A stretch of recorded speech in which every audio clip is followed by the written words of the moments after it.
All right, folks. Welcome back. World of Warcraft enthusiasts the world over, today is the day. Today is the day. We are very excited to share with you these developments. Welcome back, folks, to GMA 56. 56 episodes. Woo! It's great to be here with you. 57. 57, sorry about that. 57. 57. Something's got to be scuffed, you know it. Yep. It's great to be back here with the boys, man. We got Dunedain, Defcamp, and Melderon, the whole gang. How's everyone doing today?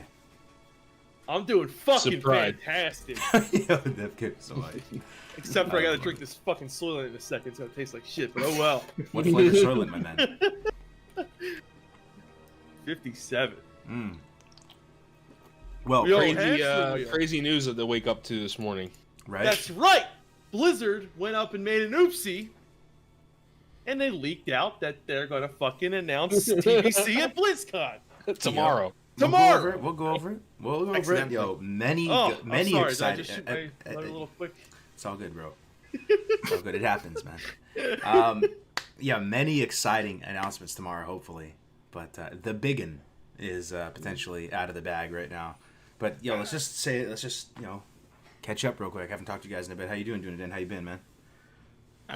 Good. Well, as far as COVID is any good, right? I didn't have COVID, but I mean, you can't go anywhere. So even as a gamer, after how long is it? 1 year of COVID, it gets boring at some point, you know. But other than that, everything's fine. Been playing a lot of classic, really, bits of Hearthstone. Spicy news. I've been leveling a Warlock. I might switch mains in TBC. I might. Warlock? Wait a minute. You're going from the classes. fucking light to the dark? You're like the most paladin person right? ever, bro. Strange. Yeah. I might. No. It's a possibility. It's like This is like finding out that Santa Claus isn't real. What a fall from grace, man. Dunedain. Yeah, well, I mean, it looks fun. Honestly, I've been playing Warlock on endless TBC server. You know, I've been playing Red Paladin on that as well. Holy Shock Paladin, trying stuff out, and Warlock it's honestly quite fun.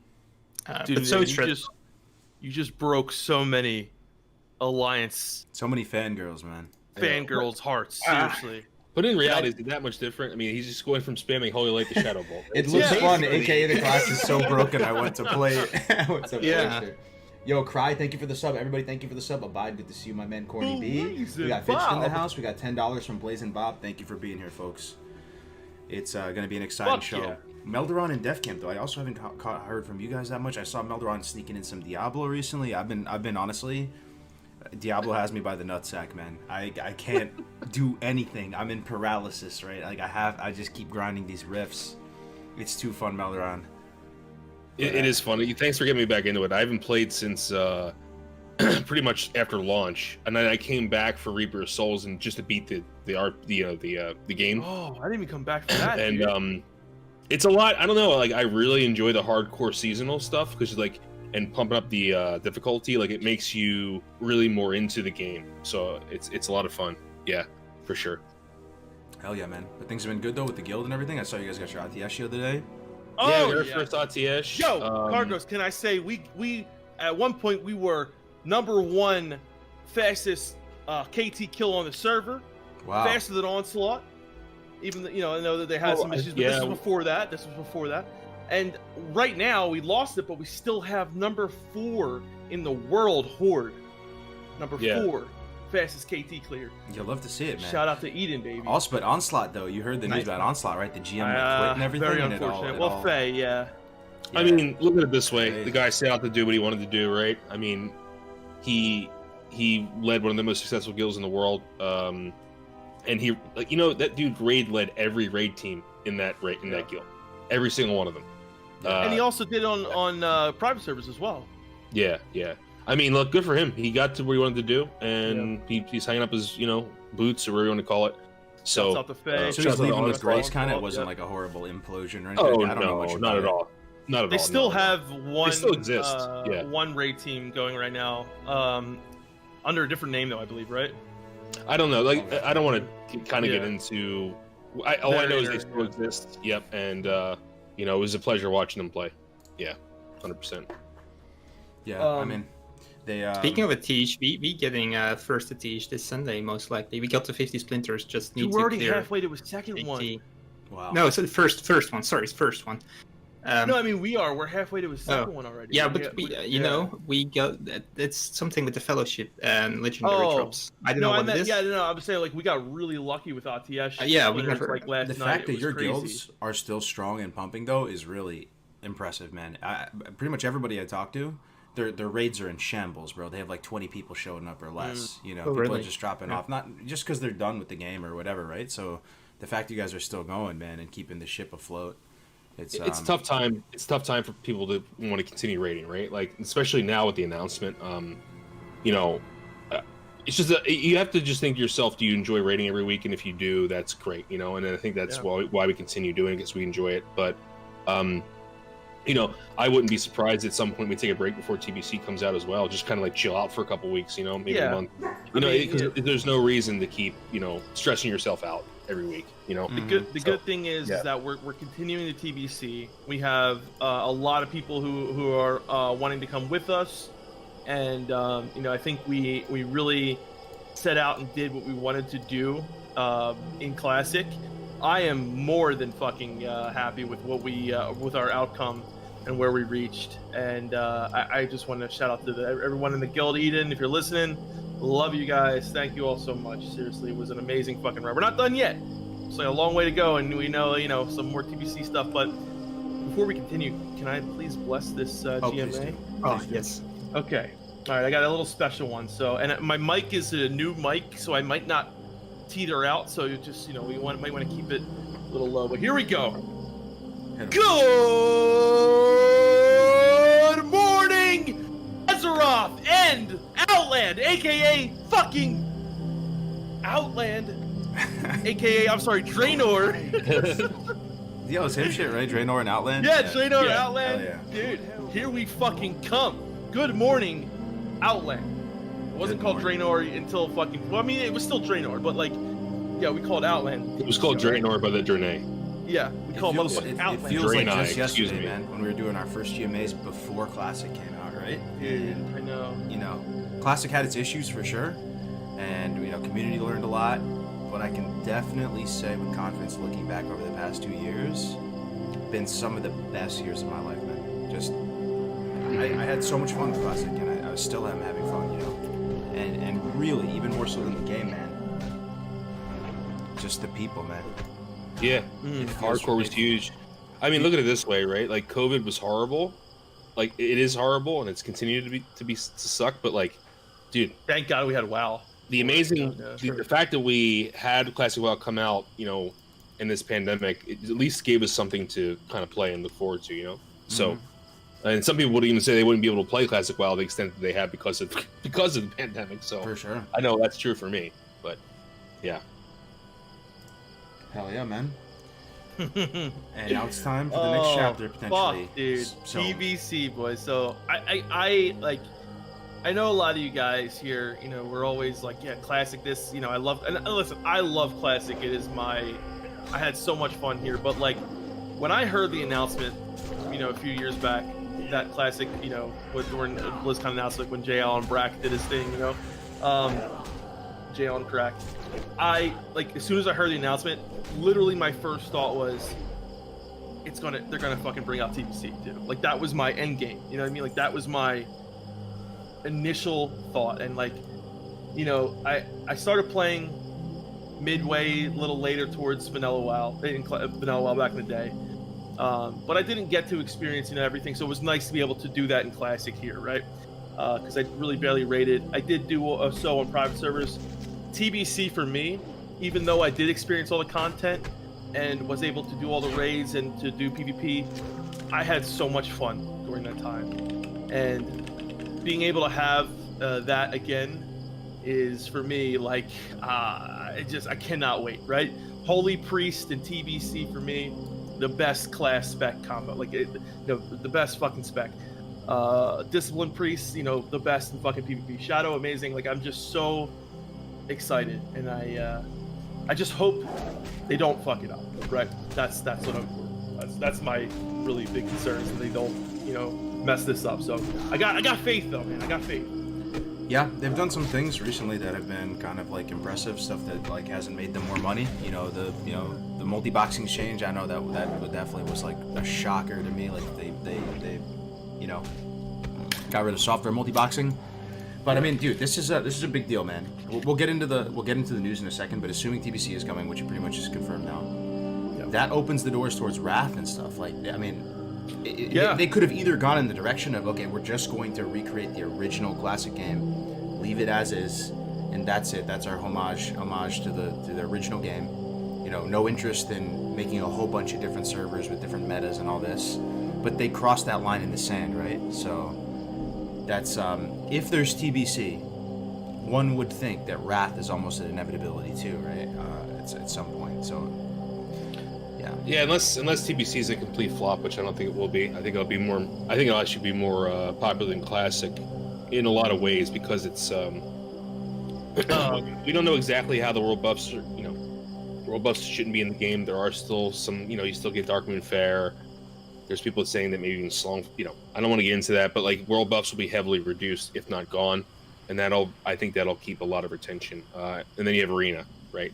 So those things together will keep a lot of people engaged for longer periods of time. And I think I think the fights, the mechanics, the overall aesthetic is more enjoyable as well. So. Gotcha. Sorry, that was, the sound issue was something else.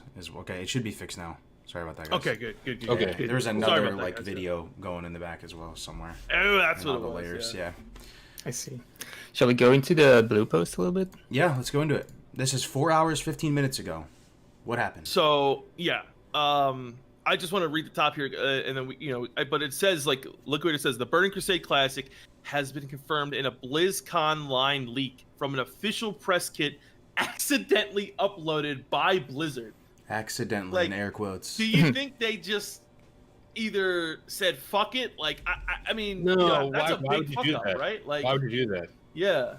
I don't know why you would do that, right? There's no reason.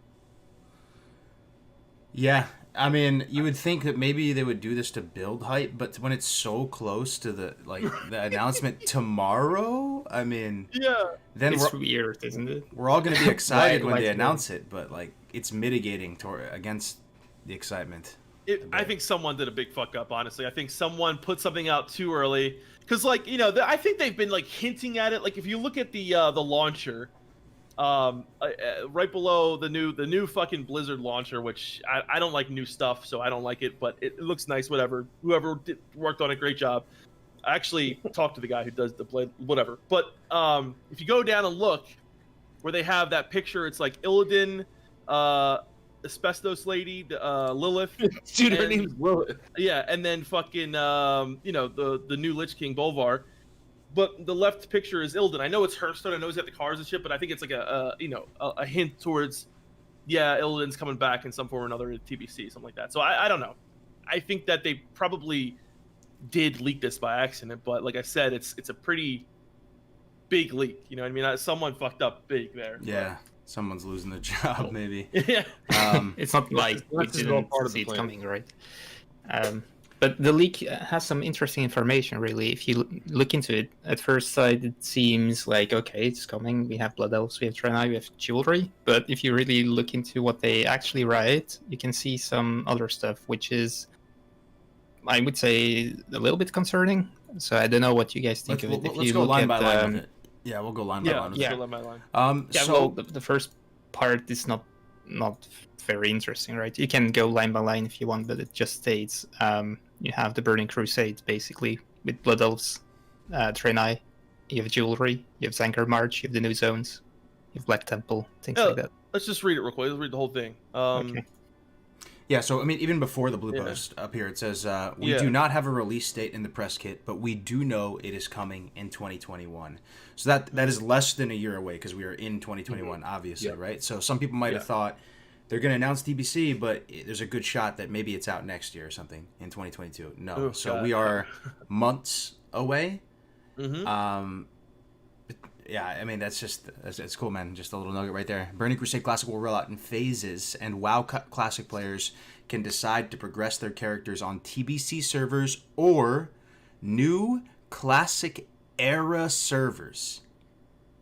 What is a Classic Era server? I've never heard this jargon used before as a descriptor towards servers. Are they just saying, you know? I personally think they wouldn't use the word fresh because it doesn't sound very professional, right? So that's a fucking private server term. They're not going to put fresh in all caps with one space in between each letter. Exactly right. Exactly. Yeah. You know, so they wouldn't use that word 100%. Classic Era is the one that's confusing, right? Because TBC is in the Classic Era, right? It's TBC Classic. So what the hell does that even mean? So I'm reading into this, right? So again, Burning Crusade will roll out in phases, and WoW Classic players can decide to progress their characters, which means thank fucking God Blizzard for not doing the crazy thing and just making everyone roll new people. That would have been horrible. To decide to progress their characters on TBC servers or new Classic Era servers. So does that mean those are the only two choices? The new here's the thing, Classic Era servers? Say you don't upgrade one of your classes. Let's say, one of your alts, you don't decide to go to TBC. What happens to that? Right? It goes to a new Classic Era server, but that alt might have tier 3 gear on. Right, that's my question. So it doesn't tell you that it's fresh or not. It just says a new Classic Era server. To be fair, the way they stated, it seems like it's still fully progressed servers. If you can put your old characters on them, it doesn't make sense to start from MC again, because, like you said, you will probably have gear which is from later phases. So to me, this is also a little bit concerning. It seems like just a sale classic vanilla server where your old characters can go and just, I don't know what you want to do then. It's hang around in Stormwind. I don't know. It seems strange. Do some BGs or some hardcore, and then but the thing is like, when they say here, like, the characters progress on new Classic Era servers, does that, I think, hopefully what they're going to do here is give you the chance to progress onto, the TBC servers with your character, right? And then what I'm thinking here is hopefully, some new Classic fresh servers. And also, when Blizzard came out with TBC, they did also bring out new servers, to help with the load of people that were going to be coming for TBC. So what I'm hoping they do is that they make some fresh TBC servers where people who want to experience, don't use the word fresh. Don't use the word fresh. I'm sorry, a new era, whatever fucking server, right? Just a new server. A new server, right? So I'm hoping what they're going to do is, mostly have, people that continue over and have these new servers, and maybe even lock them potentially for a little bit from transfers for the first few months, so that you don't have a whole influx of people coming with their, their geared up level 60s and running. All right, so what's your horse in the race? Just describe it just as simply as you can, what you believe. Like, if you were a betting man, right, you had to guess how they're going to do this. What's your guess, Melderon? All right, here's my bet. The bet is they're going to progress all the servers that currently exist in the TBC. They won't do a thing about the issues with faction imbalances, and we'll have to just deal with that. That's my guess if I had to put money on it. And the new Classic servers, the way this is worded, would mean that they wouldn't be fresh. They would just be literally sitting places for your characters that you want to keep them on. I hope I'm wrong. If I had to bet, that's what I would bet. So you don't think there will be, like, it doesn't have to be either or. Do you think, like, if you had to bet money on it, that there would be Classic fresh in addition to those kind of, like, Hall of Fame servers, whatever you want to call, like, places I wouldn't put money on it. No, I wouldn't put money on it. Okay. I hope that exists, Kargoz, but I wouldn't put money on it. Yeah. What about you, Dunedain? What do you realistically think they're going to do? It's exactly the same as Melderon. If I have to put money on it, I think there's not going to be fresh, whatever era, new era, fresh. Yeah, well, I mean, phase 1 servers, that's not going to happen. I don't think. The way they worded it, it seems like just stale content end game servers where you can sit on and don't do anything. That's how it feels. And same thing as Melderon said again. I don't think it seems like the realm you have will just progress. If you click yes, I want to progress, then the same people on the same realm will go to TBC. So it doesn't feel like they're doing anything with balance, like faction balance. Honestly, I think we will not really, if I can go on a little bit beyond this point, I don't think we will get too much information on that tomorrow either. I think it will come later on Blue Post. Yeah. Hopefully they listen to the community a bit too, right? Like it's not 100% decided. Maybe they. I think so isn't. too, Kargoz. Yeah. But it feels to me like they are just going to announce it, basically tell what is in this Blue Post, probably give out the content phases like they did for Vanilla, and then just that's it. Maybe a beta date or a release date, maybe, but nothing else, I don't think. Gotcha. Okay, well, I'm going to go with the spicy hot take here. I believe if I had to bet money, right, I'd put $1,000 on it or something, that they will do, okay, you will progress you'll be, all these servers right now, the live servers, will progress into TBC servers. You can opt out of the progression, and they'll put you on some Hall of Fame server or whatever, and they'll just plop a bunch of people there. But I also do believe, because of what they mentioned in the past polls, right, that's what I'm pointing to. Also, just because I don't know if it would cost them a lot, to do this in tandem, to spin up one PvE and one PvP classic fresh server, to give a little bit of electricity into the people that are diehard vanilla fans. Like those people do exist. I love TBC as well. And we've been playing Classic so long that I'm super down for TBC, but just like 2 servers for Classic, I actually think they're going to do it. And then for TBC, again, this might seem crazy, but I do think they're going to also have some fresh TBC servers. Call me crazy. I hope you're right. Double Kargoz, fresh. Guess what, bro? What's I up? 100% agree. Me too. Okay. 100%. Nice. That's exactly what I was going to say. I think And that they're they so- are. I think that like it makes So sense. you guys, because- hold on, let me interrupt you real quick. You guys are saying that you don't want this. You actually think they're going to do it. I think they're going to Yes, do it. I think- I think they're going to do Okay. it. So the difference between wanting it and thinking they're okay. Yeah, because No, I I- think both me and Melderon want it as well, but I don't. Yeah, I do. understand that you guys are It's maybe gonna a little happen. more, realistic, but I think this is realistic as well. Like I honestly think that they know. Like, listen, there are people out there. Like, look at Onslaught and the people there. Like that were set out to only play Classic. Like that was their goal, And I think there are like we did a poll. Remember Melderon when we were streaming? Yeah. It was how many people want just TBC versus how many people want to just continue playing Classic fresh versus how many people want both. There was a lot of just TBC, there was a lot of both, but there was a good amount of just Classic as well. And even if it was the minority, I think that's still enough for them to have, like you said, Kargoz, at least 1 or 2 realms. So that's I think it's possible. I think it's more than possible. I think it's actually probable. what's going to happen. So yeah, I think it's probable. The new hashtag spawning in the chat right now. Hashtag double fresh. Can we do some Blizzard customer support? If Double there was, fresh. that would be great. Yeah. Maybe me. I'm a dreamer. So my question is, if there are fresh TBC servers, Kargoz, would they be locked to transfers? Yes, I do think that, and I think that would be maybe the only thing that they would do out of their way, custom wise. I don't think they're going to do gold cap. I don't think they're going to do custom battle groups for the new fresh servers. I think they just may lock transfers for a bit, for new fresh servers. Okay. That's it. Like they just tell Bob over in IT, be like, "Come on, Bob, I know this sucks, man. Can you just please put this like one 2 tiny months. feature That's all. in there? Like Just 2 months.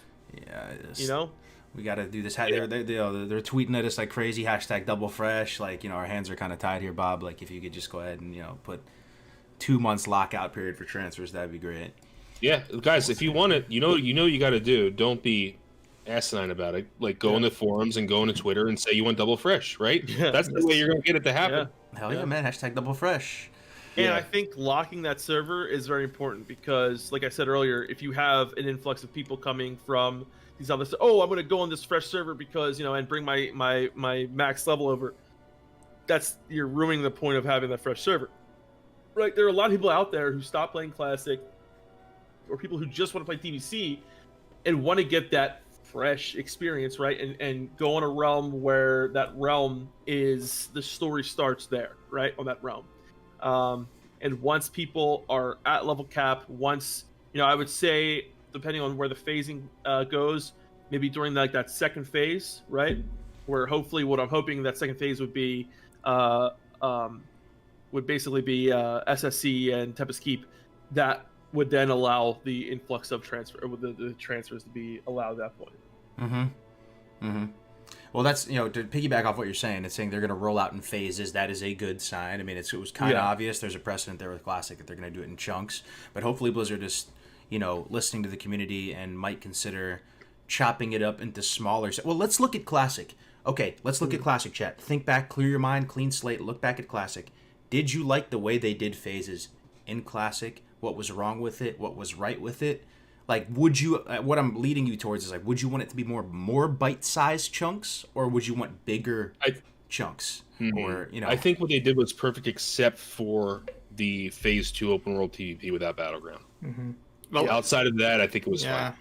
I had a slightly different opinion on that, because the Phase 2 thing would be nice in theory, but it didn't work out because the realm size was too big. And in my opinion, the Phase 2 would still be nice if the realm sizes were smaller, but it wasn't like that. So, I mean, if they ever do it again, I would highly suggest them to make smaller realms and just try the world PvP again, because I really think it can work, but they need to, cut it down a little bit. I would say, so someone just said this, and this is actually really important. Fishboy 1111 said this. The wording of this thing, just looking at the words, not makes people think that SSC and Tempest Keep will be in the launch. Yeah, Dunedain I don't like that. Let's talk about that. Dunedain, you brought it up. Go ahead and start with that point. Yeah, so basically if you read the saga unfolds over time, it says in the second sentence, it says, prepare for the opening of the Black Temple, gear up to confront the gods of Suleiman, and gather your allies to face the fury of the Sunwell, which suggests to me 4 phases. And the second phase, the first is lounge and everything, and then the second phase suggests to be Black Temple. That's how it's worded, at least, because they don't put SSC in there. They don't put anything from tier 4 in there. It immediately starts with Black Temple, and that is concerning. Yeah, and there's one. Now I've been thinking about it a little bit, and what is possible is that they just want to gather some feedback, like they did with Classic, and then change it again. Now that I think so. But the thing that's really important here is that the way they're saying it right now is the actual way that it was brought out in TBC, right? So you had at launch, right? You had Karazhan, you had Gruul's Lair, you had Magtheridons, you had SSC and Tempest Keep all available to do behind an attunement process, right? And then about 5 to 6 months later, Black Temple came out. So this is what they're saying here is an exact copy of how the content was put out. Now, a lot of people we don't want this, right? Because we know that there are going to be a select few of the min-maxers who are going to go out and get that TK, that SSC attunement relatively quickly, and it's going to really be a detriment to Arena, as well as just the whole feel of the progress of the game. So what a lot of us are asking for, myself and I think you guys included, is to Phase 1 be only Nax, Gruul's Lair, Magtheridons. That's it. Kara? The next Kara. I'm sorry, did I say Nax? I always fucking say that. The next phase then would be the release of Tempest Keep SSC. The next phase after then would be Black Temple, and so on, right? Yeah, Suleiman, is that worth a big phase? Like, how they had ZG patch in Classic? Like, how big of a deal was ZG even really? Like, I mean, it was just like a little... I mean... It can be minor phase, minor content addition to the game. I think ZG... Yeah, it wasn't the greatest patch, but Suleiman is a little bit different, though. I mean, can I first say, though, Dunedain, big brain, bro, I love the way how you analyze this, man. It makes so much sense. I pretty much think you nailed it spot on, right? The way they do a little comma here after each section, it's looking like 4 phases, as is right now. Yeah. 100%, bro. So the sentence before that is also really important, too, okay? That's true. Add a cadence paste for the WoW Classic community, which tells me that they're going to pull us. Or they're going to have an open dialogue. Yeah, remember that there was 4 phases originally for Classic. That Yes, changed. correct. Yeah.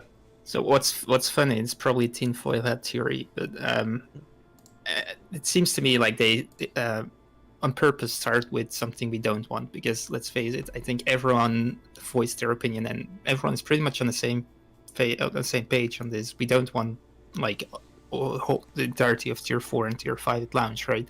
So in my opinion, they just put this out, try to cause some talk about it, and then later on they can change it and they say, listen, look, we listen to the community. I like it. Isn't that great? Isn't that Yeah. great of us?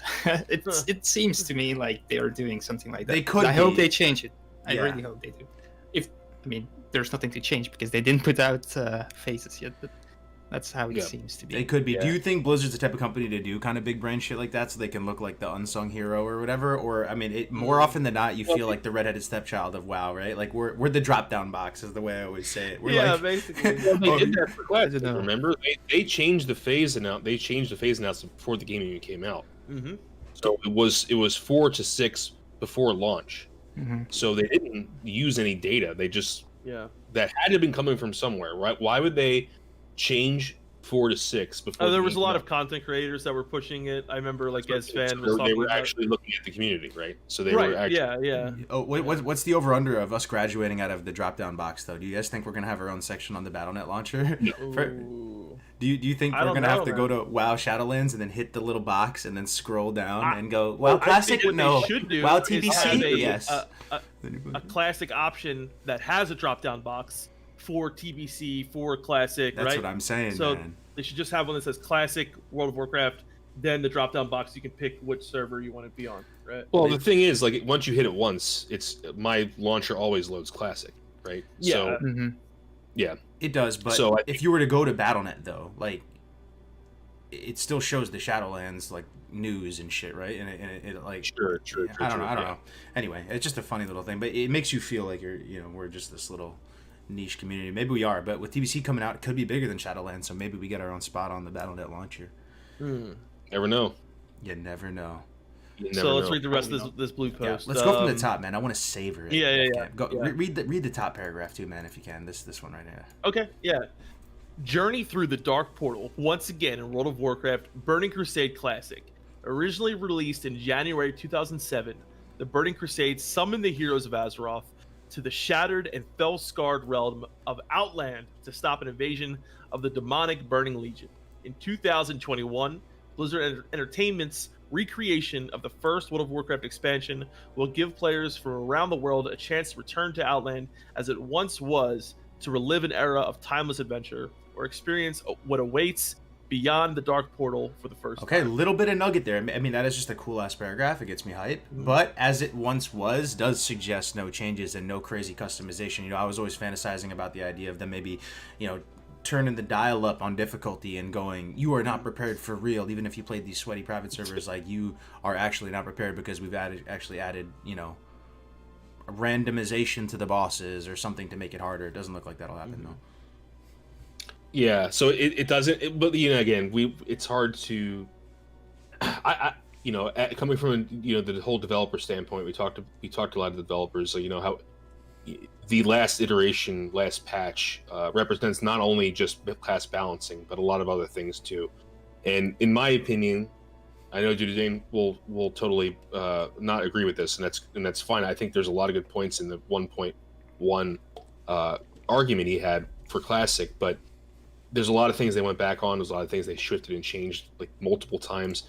And in my opinion, from a developer's standpoint, releasing a game prior to the final patch is an incomplete version of the game. And that's not saying that I agree with that. I'm saying from a developer standpoint, I think that's how I look at it. I think there's some ways to go around that though, right? Like looking at maybe gear, right? And seeing how, like, look at Karazhan, for example. That's not what I meant. Yeah, but yeah. Right, I'm just saying, like, I think there is a way to still try and get that difficulty by, not necessarily messing with talents, but actually, like, going back and saying, okay, the gear that originally dropped from Kara was not as good as it was later, right? So maybe, like, still having that retroactive gear and then progressing as the time goes on, like they did on private servers. I was more talking about class spells, abilities, class balance. No, I'm just saying, what if instead, right, they would do something like that to make the difficulty a little bit.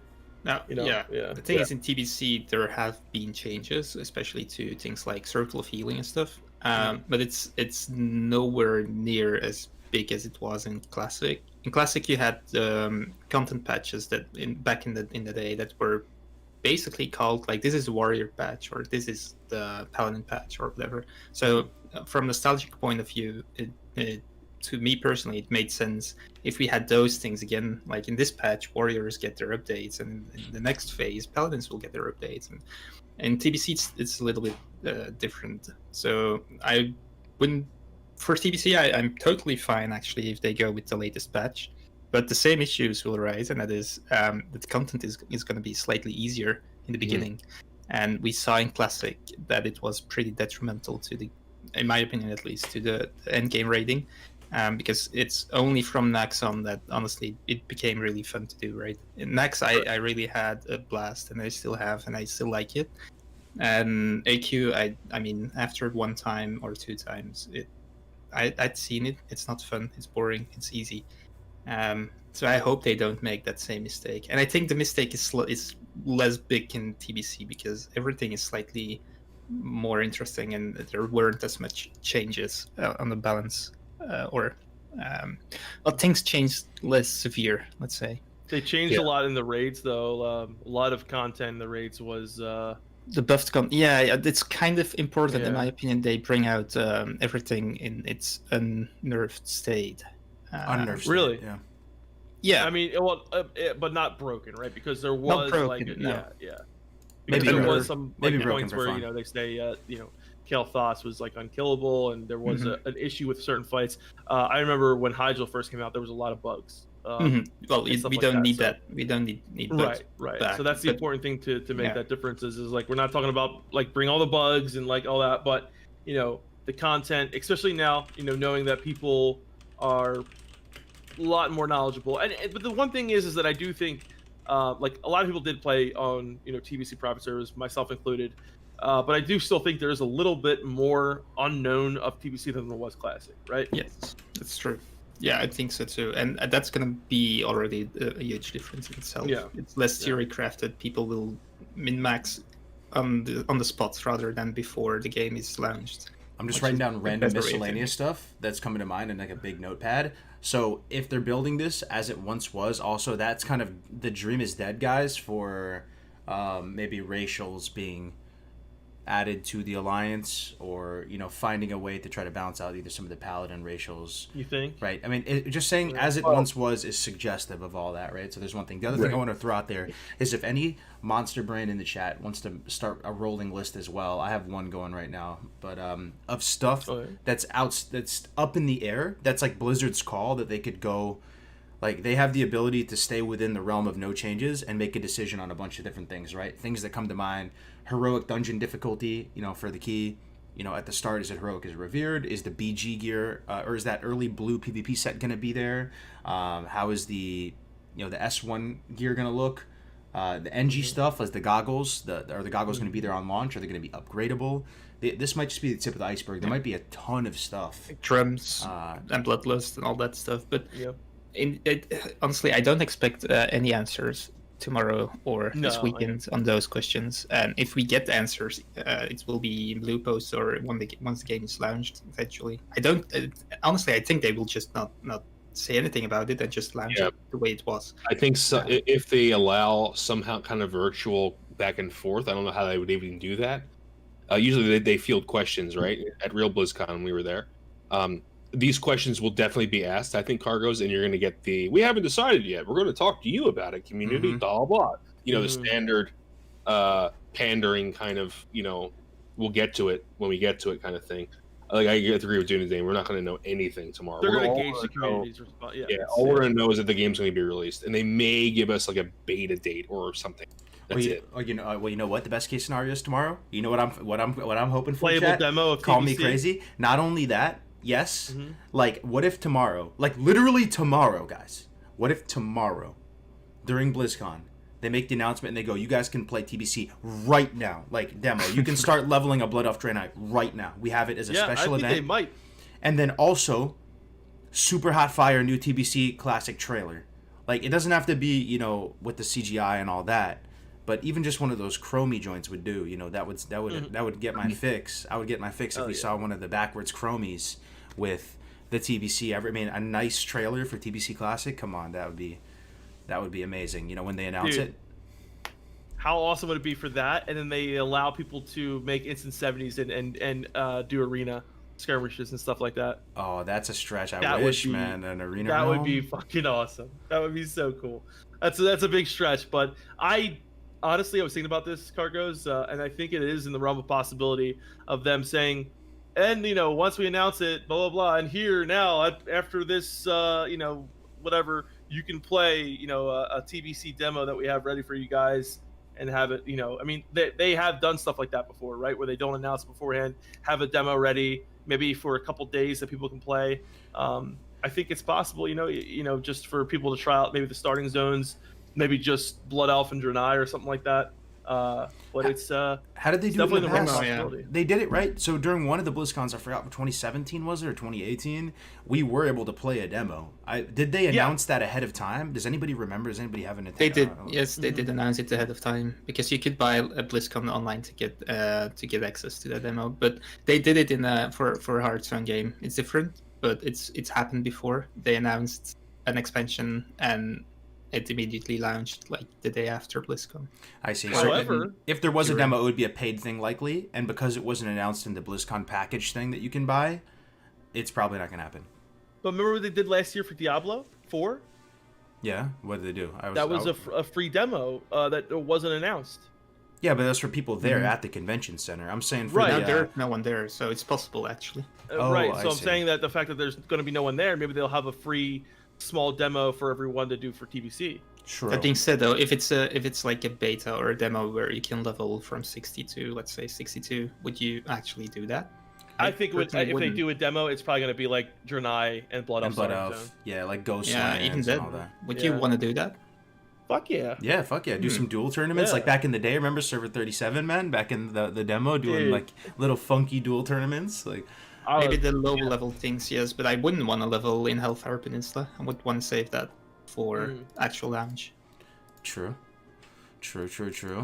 But is there any chance at all, 1%, 2%, 0.5%, that tomorrow they announce, TBC's coming, pre-patch starts this week, and you're literally able to level like Blood Elves and Draenei up to 60, we're refunding your talents, and you can't go through the portal. Arguments about this shit, dude.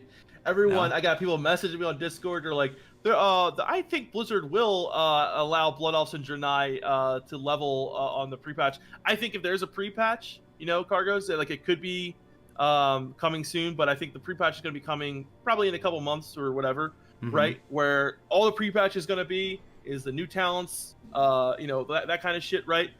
But as far as jewel crafting, as far as Blood Elves, as far as Draenei, if they do that in the pre-patch, like that is legitimately part of the Burning Crusade. You know True, what I mean? but back in the day they did that because you had to buy the game, right? You had to spend $50 for a game. This is the same like fee that they're going to get, $15 a month. Doesn't look like you're going to have to pay for it or anything, you know. So it would be smart, honestly. Sorry, Defcamp, go on. I will. I'm just saying. I think like, you know, and I heard this argument as well, is that like, oh well, if you allow people to level now, then it'll stop the influx of people in the starting zone. But then you have to worry about, then you have even more people at the level 60 Hellfire. Yeah. You know what I mean? So that's not that good either. Like seeing how Blizz make decisions and what Blizz does, I don't see this in the, like, I know some of the shit that I did say, that I saw in the realm of possibility, like, you know, might not be that possible. Maybe it's more of my wishful thinking, but like looking at Blizzard's decisions in the past, you don't think so? Them allowing Blood Elves and Draenei to be leveled before the TBC launch, do not think is going to happen. It doesn't really. It wouldn't be smart for what Defcamp said. If you allow that, then there's even more people at the gates of like the Dark Portal, and that's like the bottleneck, right? So if you can spread that a little bit, that would be the wise decision. If they decide to make you level beforehand, I wouldn't understand that at all. I mean, so it'd be nice for some people, but Yeah, it's just it not would hard be for them. nice, right? It would be nice Yeah. for people, but I'm not saying like my basis is because I'm saying like, oh, I don't want people to go level their paladins. It has nothing to do with that at all. It's just looking at what Blizzard I think would do, and I don't think they would do that. You know? If they are 100% sure their servers can handle the Dark Portal, then maybe. But we saw how Classic launched, and we saw how much lag there was. Yeah. So Oh my God. I don't think it's gonna. Yeah. So that's one thing I do hope. Like we can talk about this. I do want to read this paragraph because it did give me the feels a little bit. So Okay. where it says to rediscover the broken world of Outland, flee the Fell Reavers who roam Hellfire Peninsula. Dude, how many fucking times you die to those motherfuckers? Die beneath the swamps of Zanger Marsh. Zanger Marsh, I love the fucking feels of that place. To confront what lurks below and clash with the demonic agents of the Burning Legion in the shadow of the Black Temple. Yeah, it's well written, man. Just to piggyback off that, this world is beautiful, guys. It's something that I've been just playing a little bit on some of the private servers, just kind of re-experiencing it. And I'm not usually the type of dude who loves the space theme that much. I like the old world kind of more realistic kind of zones in a sense, as opposed to the demonic fell energy type zones. But Outlands will blow you away. I'm telling you, it's a beautiful world. They crafted it with the same love and attention to detail they did with vanilla. I'm telling you, there's really no sacrifice in quality in my mind. It's just a little bit of a different style. So I'm super excited. All the dungeons, the music. I don't know if you're listening to this Hellfire Peninsula score in the background, man. It it slaps your mother in the face. Good. Honor hold, fucking. Oh my God. Yeah. So like one thing about Outlands is I love the Outland zones. I think they have. I mean, I love a lot of the vanilla zones as well. Like they're, winter, spring is like one of my favorite zones. I love a lot of the Wrath zones as well. But there's something about TBC zones where they have that level, the feel, like the overall feel that you get from the music, from what's going on, and each zone is beautiful in its own way. Like Zanger Marsh is this deep purplish, color, and the mushrooms and the feel there, it's so different from the dark, the pile of bones on the fucking hell and the what is it, the path of death? What the fuck is it called again? I forget. You mean Terracar Forest? He's talking about the Hellfire? path of the bones leading up to Hellfire Citadel. Yeah. So you have like such a contrast from Hellfire to Zanger Marsh to Terracar Forest to Nagrand to Blade's Edge. It's like, It really might be interesting when TBC comes, as you take your first steps through the Dark Portal as well, to really try to like almost fucking roleplay as a person from 2007 who, if you've only played the class, like it was the most shocking expansion by a country mile, just because you're going from this old world to this space-themed, insane-looking place. It's completely different color palette and everything. The most shocking expansion, right? Like, Wrath was a beautiful expansion as well. The zones are really well done. We've been talking a lot about that on stream recently. The music, the zones, the dungeons, the raids. But that shock value is probably not as much there as it was with Classic moving into TBC. It's still the same planet, right? It's still Azeroth, even though it's a new continent. So I know exactly what you're saying, Kargoz. Yeah. So dark too. Like I feel like TBC was the darkest expansion. Wrath was dark, but it was, I don't know. I feel like TBC was darker, right? Because of there's only like one or two, like Zuldrak and Ice Crown are the only dark zones, really, right? Right, and I mean dark in terms of like story and the whole ambiance as well. But I feel like the amount of death and destruction that you see on Outland, and then you realize, like, the fucking bones, in the Path of Glory. And thank you for Fetty, Path of Glory.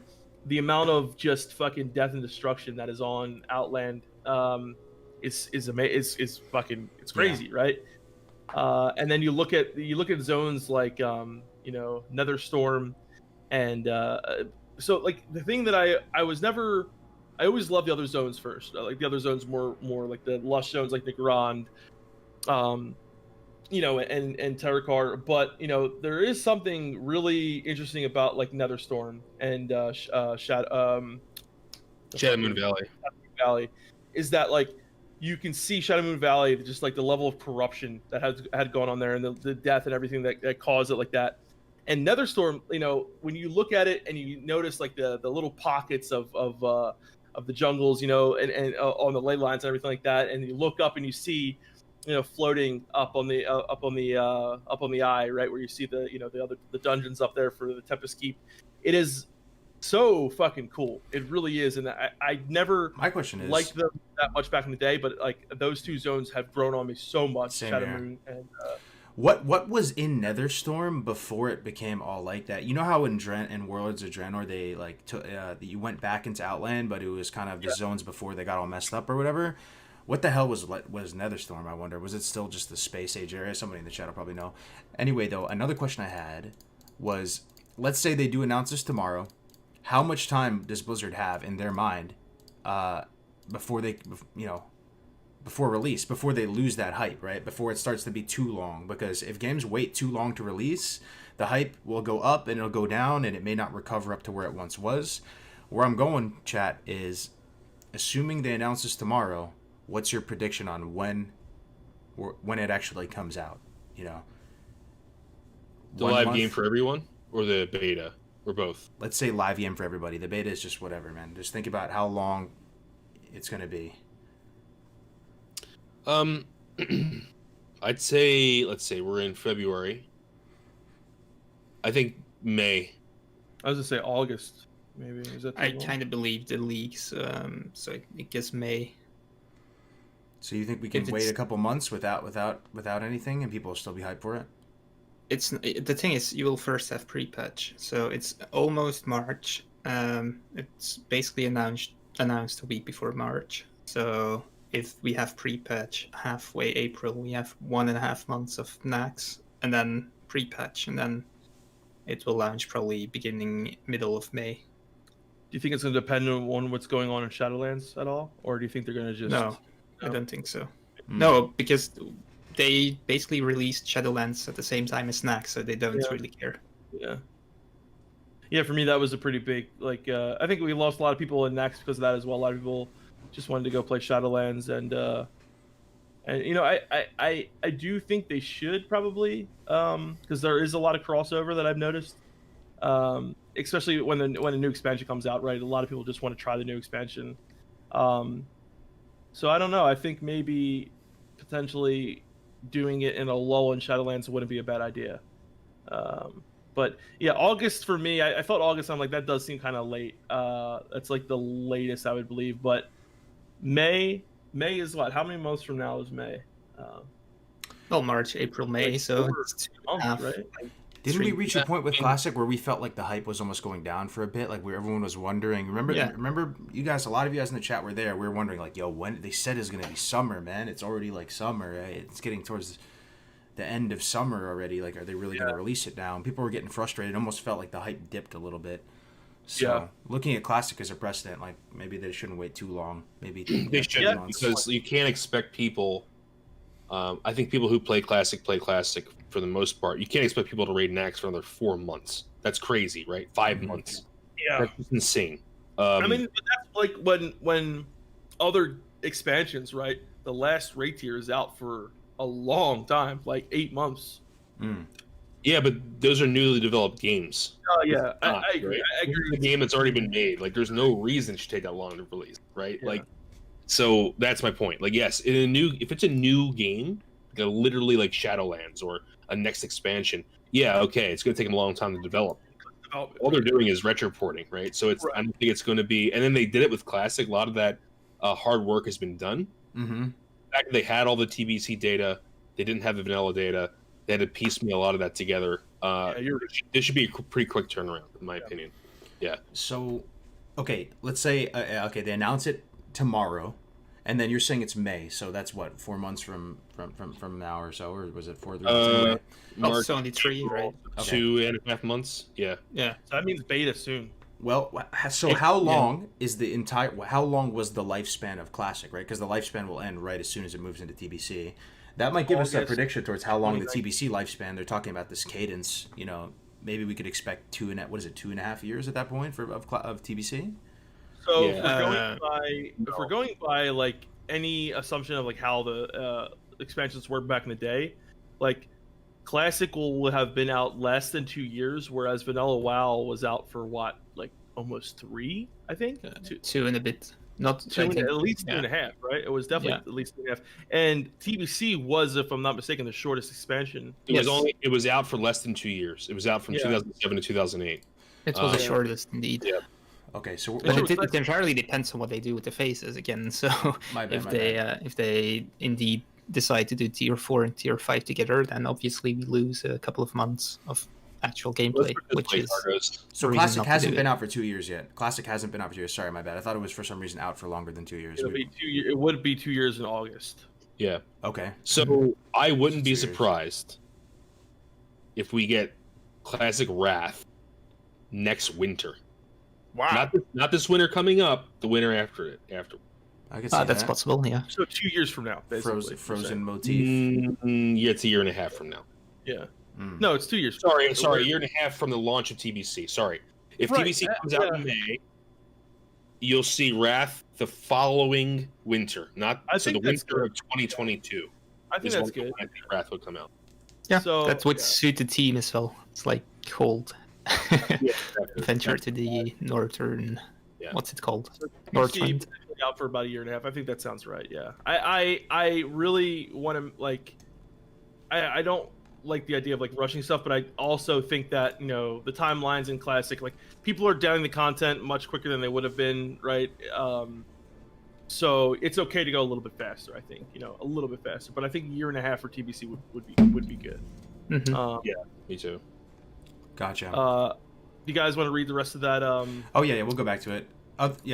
Also keep typing stuff in the chat, guys, of stuff that are still we don't have answers for that we're looking for answers for in the future, like stuff that's gray area, right? Like another thing that comes to mind looking at this blue post is when the PvP seasons are going to come out, how they're going to do, the interaction between fresh TBC and anyway. We can keep going.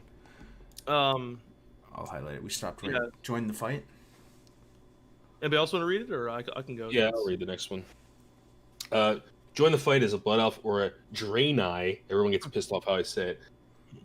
I say Draenei, it's Draenei. The ranks of the Horde and the Alliance grow. Fight for the Horde as Blood Elves seeking a new source of arcane power that once sustained them, or join the Alliance as the Draenei, exiled from Outland in search of a new home. I don't know if the ranks of the Alliance are going to grow much, though. I think the Horde. You got some dudes that like to look at Draenei asses, Yeah, I mean, you play the female, right? I think everyone who picks these two races, regardless of your gender in real life, will pick female, right? I think that's usually how it goes. I think a male Draenei paladin looks pretty cool. Of course, you think that.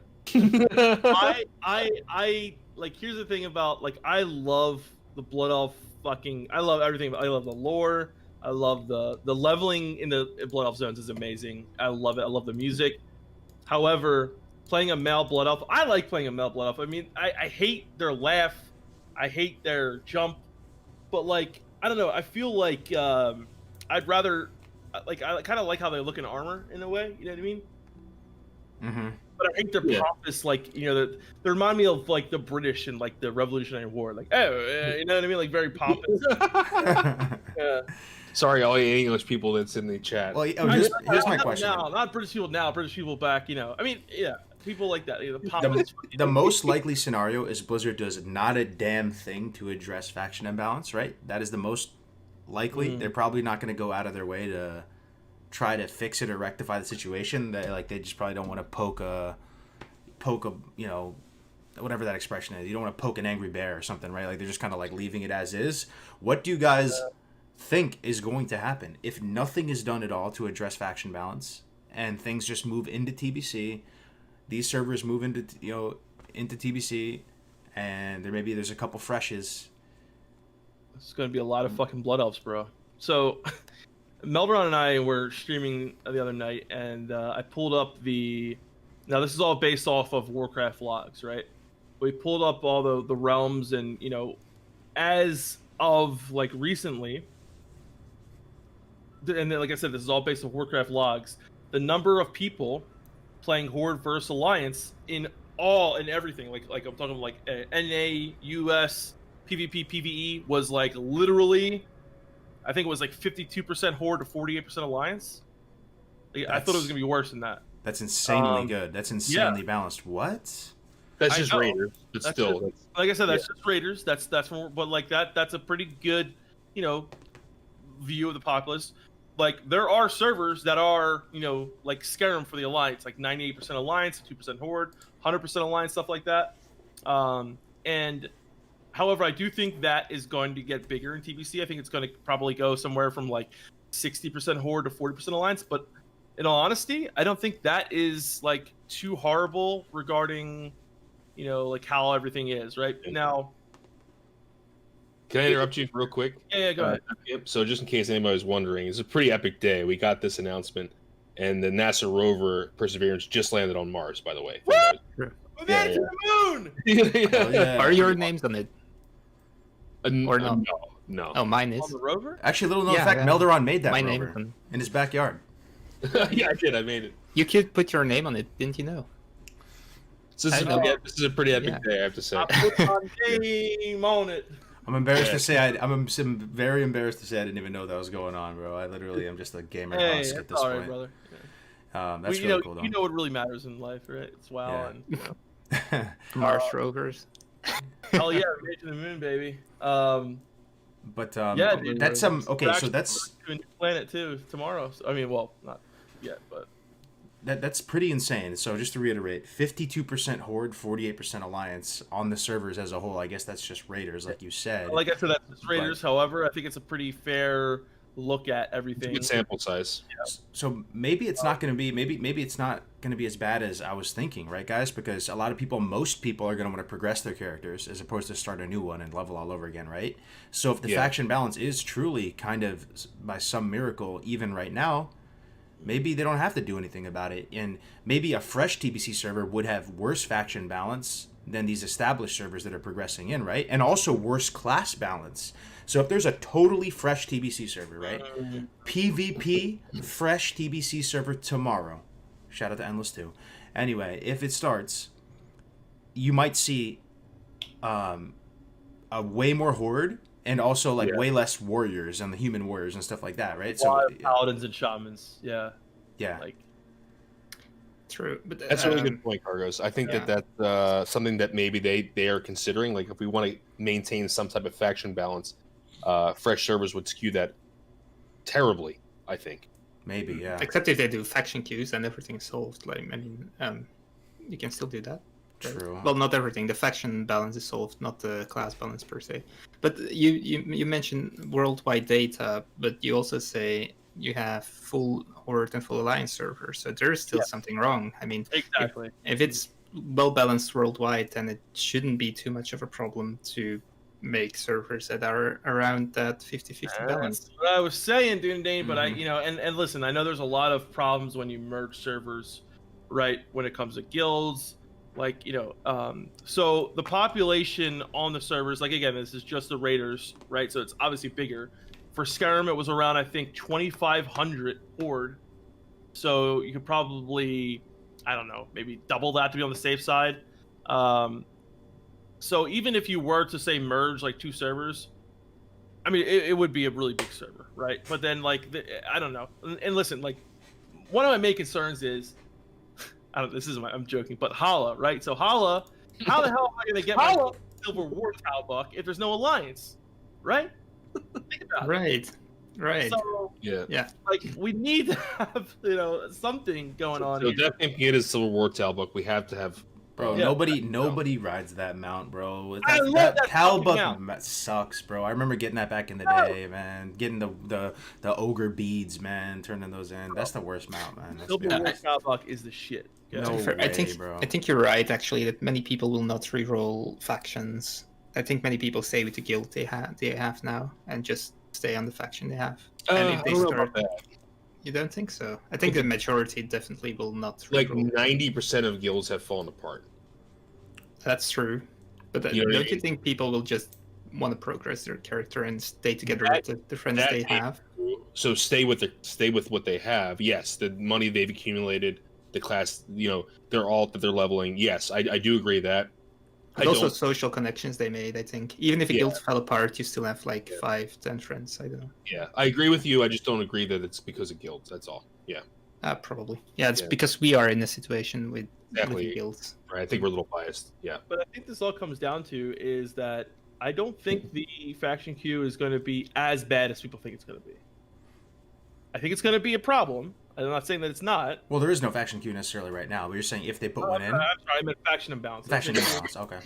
Imbalance. I don't think it's going to be as much as a problem. Just like the whole thing about people being worried about how much gold is going to be brought into TBC. I don't think that is. Oh, come on. That's going to be a problem, bro. The gold?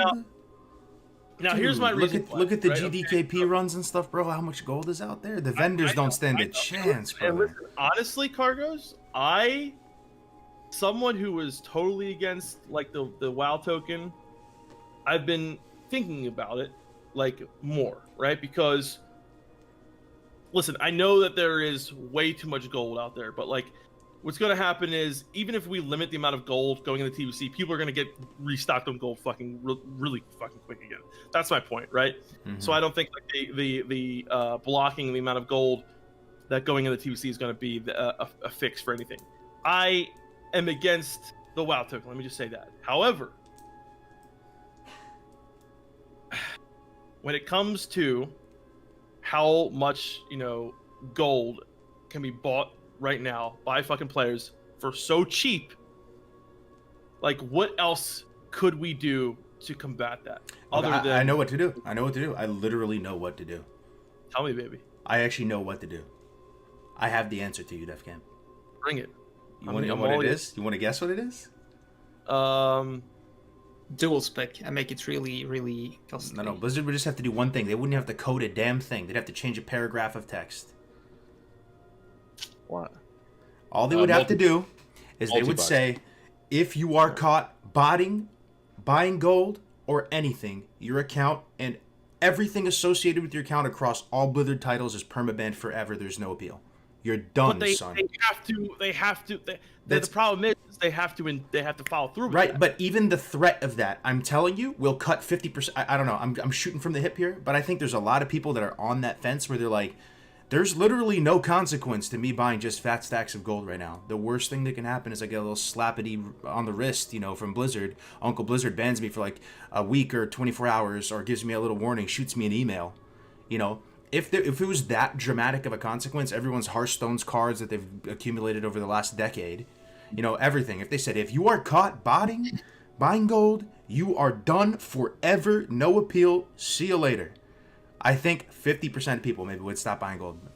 Honestly. I think that's true. And even more if they just do one wave of like banning and then don't do anything anymore. I think that might be a little extreme, and I think I'm reading the chat. People are like, give him the fucking death sentence. So I think what you could do, Kargoz, is do like a ban for a year of any Blizzard products or 6 months. Okay, that would be. Okay. I think that's like huge. That's a big enough risk, right? Where people won't buy. What's wrong with just permaban? Just permaban it, man. I mean, you're saying. Well, I don't think there's anything wrong with it personally. I just think from a business standpoint, no. Oh. I don't think there's anything wrong with banning you forever. Like, I agree with you. It's fucked up. You shouldn't do it. But at the same time, I think they would lose money on that. That's all I'm saying. Like, from a business standpoint, it doesn't sound like a sound venture. From a business standpoint, sure. I'm just saying it would. I mean, people are kind of scared right now thinking about it, right? Like, it's like, if they did that, I mean, look at the private servers, bro. A lot of the private servers, yes, there still was gold selling and stuff like that, but RMT was a one and done type thing. And there are many people, like streamers, people who are like known in the community. I'm not going to shout out names, right? But all of a sudden, raid leader of a whole guild, permaban forever, for RMT on the private servers. Yeah, like on Lights Open. Right. And all these types of things. RMT was literally permaban. And they could make another character. They get boosted up in like a day or something, but that would. But it's very easy to do when you run a non-profit organization, right? And like, private servers were very. I mean, we all know that there was a lot of inside trading on certain private servers and this, that, and the other. Well, they received donations. There's nothing. So, no. Like they would hold, like the gold sellers would hold the servers. Yes, that would happen a lot. Yes, that would happen a lot. To come back on Defcamp's point, I see why you say.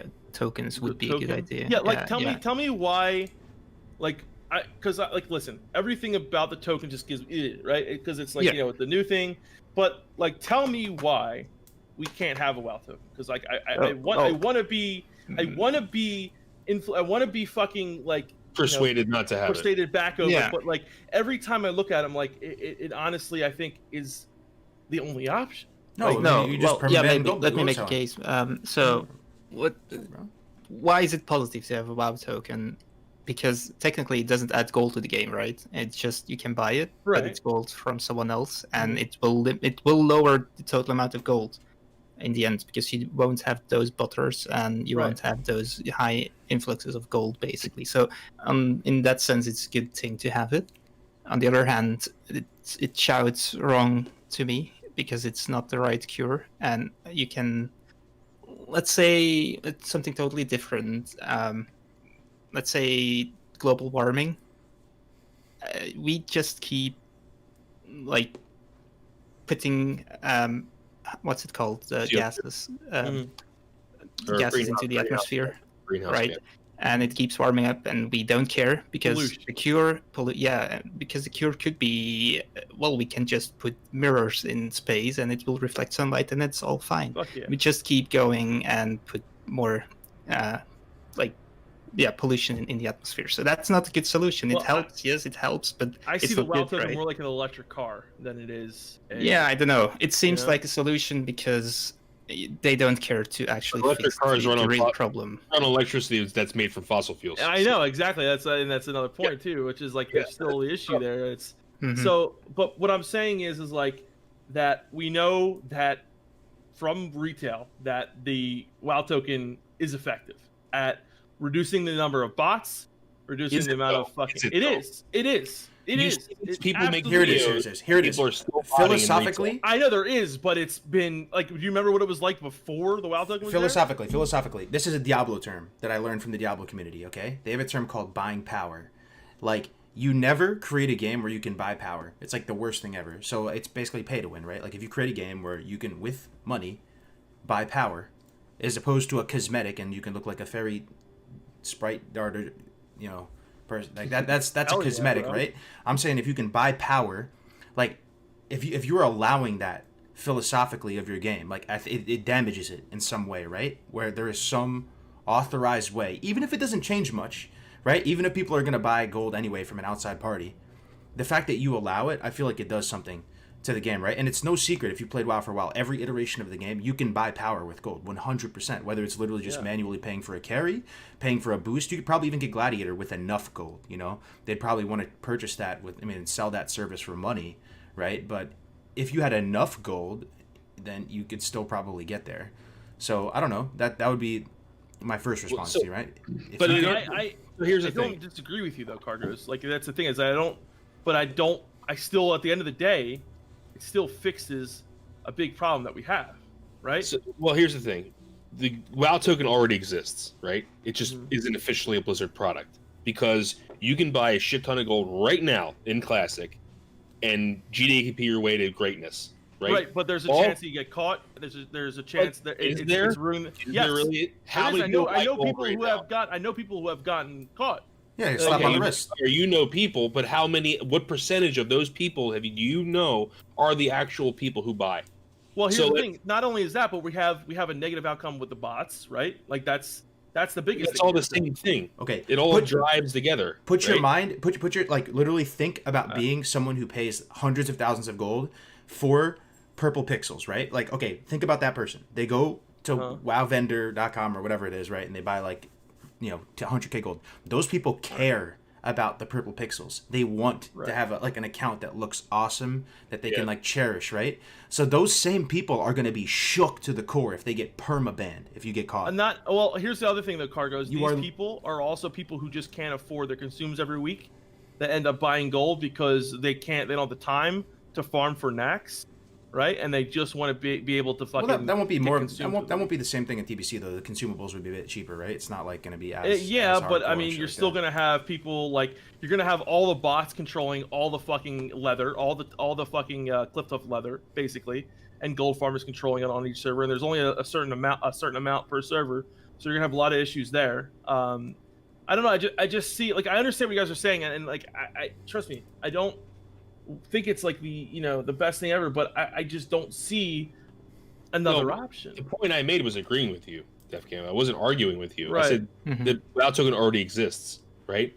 Right. It's just run by a black market organization or organizations. Right. But So Blizzard can at least say in the game. Is what I'm saying, Blizzard could at least say we don't allow gold selling, as opposed to the WoW token. They're like, no, we allow gold selling. We actually just we just control it. We just do it in house. We literally just sell the gold ourselves. So we don't have to use support any of these corrupted third parties. Yeah, they become the mafia. They're literally selling power in house. Like there is a real line of play with the WoW token where you could say so your game is literally you can buy power in your game. It's no secret if you get a little bit creative. But here's the thing: real life is pay to win. Right now, if you have enough money, you throw enough money at something. So actually, it's kind of more immersive in your game. But I think people want to play WoW because they want to escape that, right? They don't want to live in a world where their wallet determines what they can access. Yep. Right? So what you do is you add like 2-factor to or something maybe to the account, so it's harder to keep creating accounts over and over again for people, like for botting accounts. People still find a way to do it, and you say if you were caught, you were literally permabanned forever. I'm telling you, maybe 50% of gold buying would go away. I'm just shooting from the hip here, but I think it would. No, I think it would reduce 100%. I agree with you. I just don't think. Yeah, I think it will as well, but I don't think it's going to stop the issue. Honestly, it's still going to be a big issue. I don't think. You're going to have to buy gold in good conscience, right? And be like, I'm buying this gold so that my character and account becomes cooler and stronger, and this is something that I value highly. But if I get caught, I'm done forever. Yeah. So that's no longer worth it in my mind. I think a lot of people would say, well, Blizzard's never going to catch. I don't know. Maybe that have an effect, but I still think that people lose their account 100%, it would. I don't think it would be 50% though. Yeah. I think it would be more. Well, who's the guy who's literally going to risk it for the biscuit though? They're like, yeah, it's worth it, man. Get this one. Well, I just had someone in the chat saying before is like, I'm not going to say it, but he said, I bought gold purely to fund raiding, never spent a copper in a GDKP. None of these things solve the issue that people are taking tons of gold into BC. So basically, like, there are a lot of people who literally, just buy gold to get, through raids, and that's something that, you could argue that, rate. I don't know. You can make a lot of arguments about that. There's a point of arguing. I think we should move on though, because I think we're going to just. I'm just sorry. I wanted to talk about this because I had heard, rumors that they're going to bring the WoW token into TBC. To play devil's advocate, it's like to your point, Defcamp, though. Mm-hmm.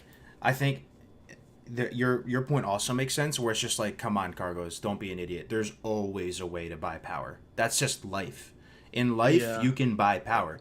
So if you can't just buy a WoW token, you can take it to a site, a third party, make another account. You can always jug and finesse your way into being able to buy power. Yeah, that is literally everything in life, and WoW is no exception. And you just have to be motivated enough. So at that point, why don't you just settle for the lesser evil? But anyway, we can move on. I feel like we do a whole episode about the WoW. Yeah. So something about the classic realms that say that whether they're fresh or not, the classic vanilla realms is, I think what's really interesting is, and this will pique your interest, Kargoz, is that I think the meta slaves, if you will move with TBC, right? People have seen the experience already on Classic. They've done all the raids, and they want to move into a new content phase, which will make either these fresh vanilla servers or non-fresh vanilla servers a haven for actually playing the game. And more like private servers were. What do you guys feel about that? I 100% agree with you, Melderon. I think that if these fresh servers, vanilla servers are a thing, they're going to feel a lot. They're going to be lower population, probably. They're going to be filled with players that, love Classic, for leveling, for doing this, whatever. There might be a couple, Zug guilds there, whatever, but for the most part, I think it's going to be very casual. Yeah. I think that's a good point. I didn't think of that, but that's a good point. That kind of makes me want to do it, even. Me being a raider and someone who does follow metas and thinks they're interesting, I'm going to move into TBC. But when I think about why would I go back to Classic, it would be to do something I've never done and to take my time and enjoy. I think that's what Classic always provided people, and we as a community ruined that, in my opinion. True. We made it into something that was because of world buffs mostly, honestly. That's fair. I think I have a little bit of a feeling that maybe not the majority, but people are switching from the meta slave thing a little bit more towards the let's play the game and enjoy it a bit more. At least that's kind of the general feeling I get. I don't think, and I think because world buffs are basically not in the game in TBC, it will be a lot better. But things like drums and stuff, there have been videos on YouTube where you can see that drums are actually not that great and they are trending.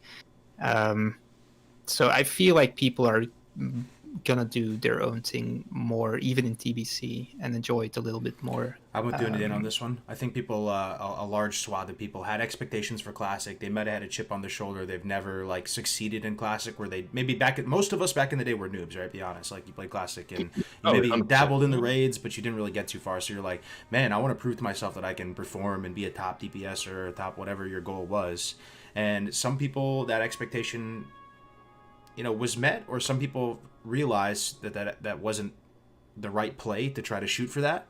So people going into TBC can kind of course correct a little bit here and make the experience more effective for them, And I think for a lot of people that's going to be not playing on a PvP server, for example. That's one thing that I've lost a bit of interest to do that, right? Or maybe some people have realized I'm not going to play in a hardcore raiding guild. I want to just go for more of like a semi-hardcore or a casual raiding guild, or I think you guys are right, and here's another reason why. I think like when you look at a lot of people and what they want to do in TBC, it's not like you don't just have two choices, right? Like there's so much more to do in TBC than there is in Classic. So the person who wants to raid semi-competitively, do arena, do heroics, do everything that there is available in TBC, might say, hey, like I'm not going to put all of my time into going 100% hardcore. And I think we're going to see a little bit more, like even ourself, Melderon, like what we're planning to do in our guild, like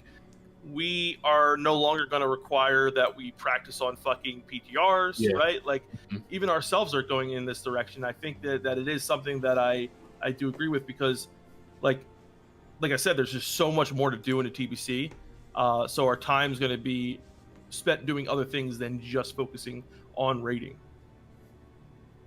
Yeah, and I think that's why we decided to do that, is because a lot of people want to do arena, right? A lot of people want to put a lot of time and effort towards that, and there's other parts of the game that are worth your time investment. I'm not saying that isn't true for Classic, but people lost that.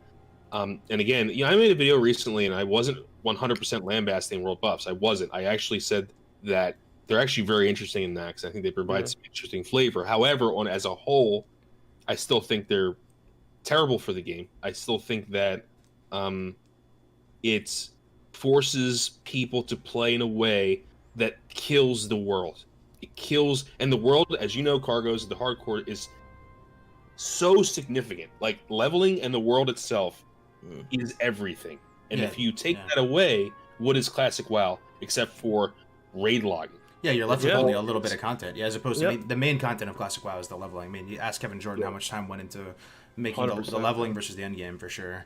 And one thing that's also great, I say it all the time on stream, is that if you're ever dissatisfied with the meta, whether it's in TBC, Wrath, retail, whatever, like hopefully hardcore is now a thing, an option in your mind too. You can always kind of like revert back to that and like immunize yourself to all of the potential issues with the server, the meta, or whatever, and just be able to play.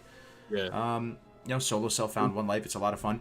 So another thing, kind of taken a page out of. First of all, I'm really excited for the Diablo announcements tomorrow. I've been playing. Oh yeah, I want to talk about this as well. Yeah, there's nothing. So I'm assuming the entire press thing was released. There's nothing. So why didn't anyone else release anything about other games? I'm a little confused about that. Maybe they did. That's a good point. Maybe they did though. I don't know. I didn't check other games. Maybe it wasn't a genuine mistake. Well, we only checked on WoW Head, right? So we didn't check Diablo Head. Well, I checked Hearthstone, but okay. Is Diablo Head a thing? Is it just there's something like I don't know. I remember what I was going to say. Let me just say that Diablo 4, right? Like really looking forward to that. But Kargoz, do you think that there is credence to these Diablo 2 remake talks? Yeah, I won't beat the horse too much here. I've been talking about it like obsessively for the past couple of days, but pretty much I've been sleeping on the Diablo community. It still exists. There still is a community. D3 still has seasons and a lot of passionate people who love the game as well as D2, and they parallel us in many, many ways, guys. Like, I think you guys should be excited for Diablo. The same people who enjoy Warcraft enjoy Diablo for the most part. Absolutely. And, you know, they basically think that Diablo 2 Resurrected is coming in the same way that we think TBC Classic is coming. Like, wow, they're that confident. They're direct parallels. Like, they've been saying, oh, they're gonna announce it this year. This is the one. You know, they really believe that. So tomorrow, look out for it. Diablo 2 Resurrected could come out, and it could possibly come out before TBC if they announce it. You never know, which would be so a lot of fun. Is there literally no, Kargoz, you might know this, I was just looking online, there's literally no Wowhead equivalent for Diablo 3? There are some resources out there. Yeah, there's some resources out there, but nothing. Okay. I don't think Wowhead touches it. But they do have, like, you know, planners, like character planners and guide sites and stuff like that for Diablo that I've been looking out for. But gotcha. There's some things like from Diablo that I've been playing a lot recently, Melderon, that I kind of, I'm not gonna lie, man, a part of me wishes WoW had it a little bit, and I'm curious to chat if you have any take on this. Like, so Defcamp and I about 2 years ago had a video idea that we never did, and I'm so kicking myself in the ass for not doing it. Because D2, so if you look at World of Warcraft, right? Mm-hmm. World of Warcraft's assets are literally ripped from D2. There's so much of it, like, dude. Really? It is. Oh my God. Okay, let's go into the talent trees. Talent trees were first in Diablo 2 before they were in WoW. Gem socketing, first in Diablo over WoW. All of the tiger, of the thing, all these random enchantments, that's from Diablo. The color scheme, like blue, green, purple, legendaries, all from Diablo, right? Yeah.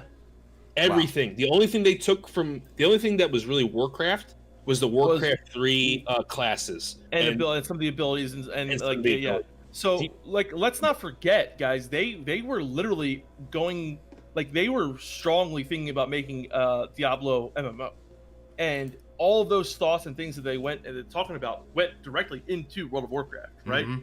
So, like, a lot of people say, you know, Warcraft 3 and Warcraft 4, like, you know, a lot of people say that World of Warcraft is more of a Diablo 3 or more of a new, Diablo MMO, dude, than anything. The paper doll, like the literal, your character sheet is from Diablo, like everything. Everything. Well, here's some things that maybe WoW, like, so when people think Classic Plus, I swear to God, I promise you I won't spend more than 5 minutes talking about this, but just humor me for a second. What if you know how in Diablo the dungeons are randomly generated, kind of, and you can, like, they can be kind of annoying sometimes, they can be very straightforward sometimes. What if WoW had, like, the same, like, a dungeon, let's say it's a slave pens or whatever, had a tile set, but it was kind of randomly generated, the layout each time would be an option. Then, as well as, they have these affixes on the mobs to add a little bit of RNG and variety, even if it doesn't ultimately change that much, just the idea that dungeons are a little bit different every time, as opposed to, like, in Classic, everything is identical all the time. Every dungeon, you can always do the exact same route, the exact same evade spot, reset point. Everything is always identical. Yeah. I just think it would be kind of cool to think if there was a little bit of variance to it, then the replayability would go up. But retail has some stuff. That's Torghast, basically. Like, people in chat are saying already. Yeah. Oh, really? Oh, okay. Yeah. So it's existing retail, but I think Kargoz is talking about, like, existing in Classic. In Classic, or is that what you're?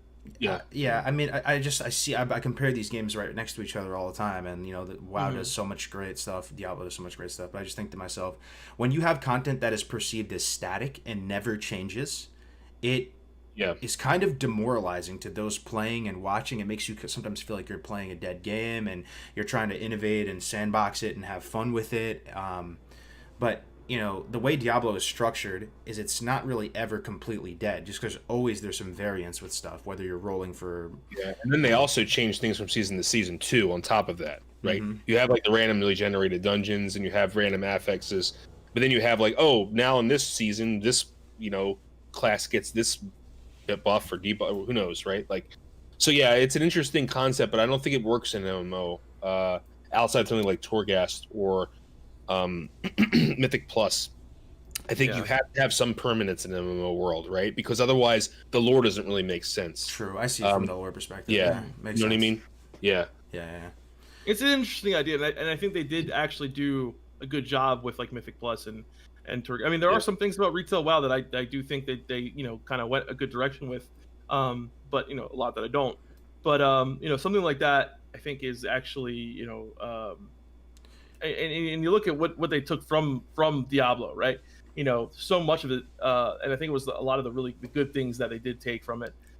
So all that being said, like Diablo 4, if it's a success, does well.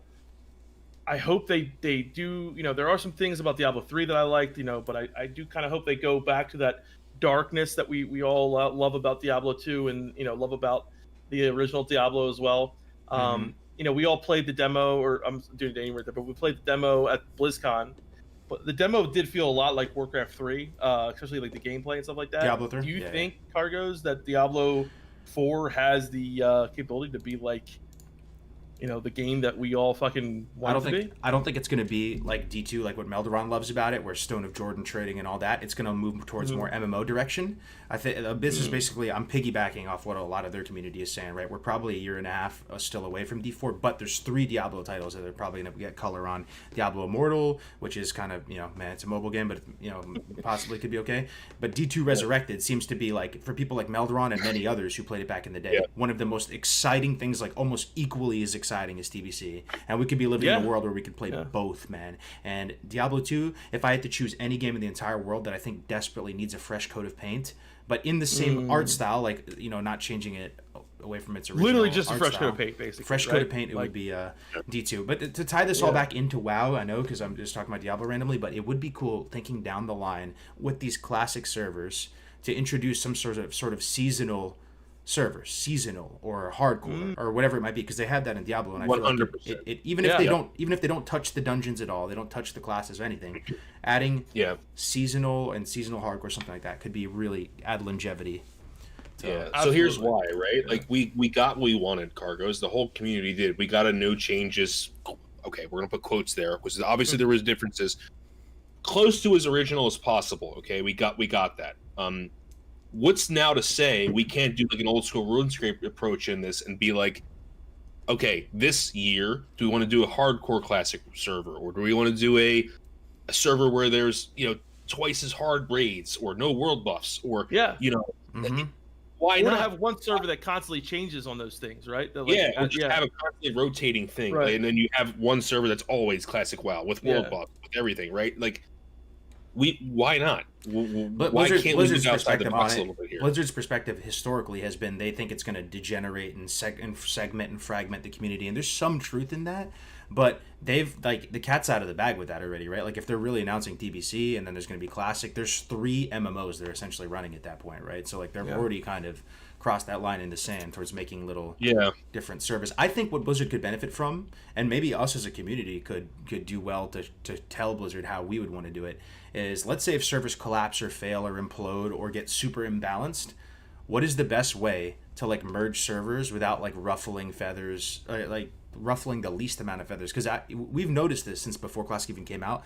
Blizzard is terrified of the notion of having to consolidate servers or merge them, right? Like they think it's a fate worse than death, like to do that for some reason. Like it's destroys all the communities and stuff, and there's some truth in that. But maybe they'd be willing to take more risks on that if there was a recourse, if the servers didn't end up doing well. Maybe you just shut it down or something, right? That might be the play too. Just say, okay, sorry guys, we're just shutting these servers down. They didn't work out.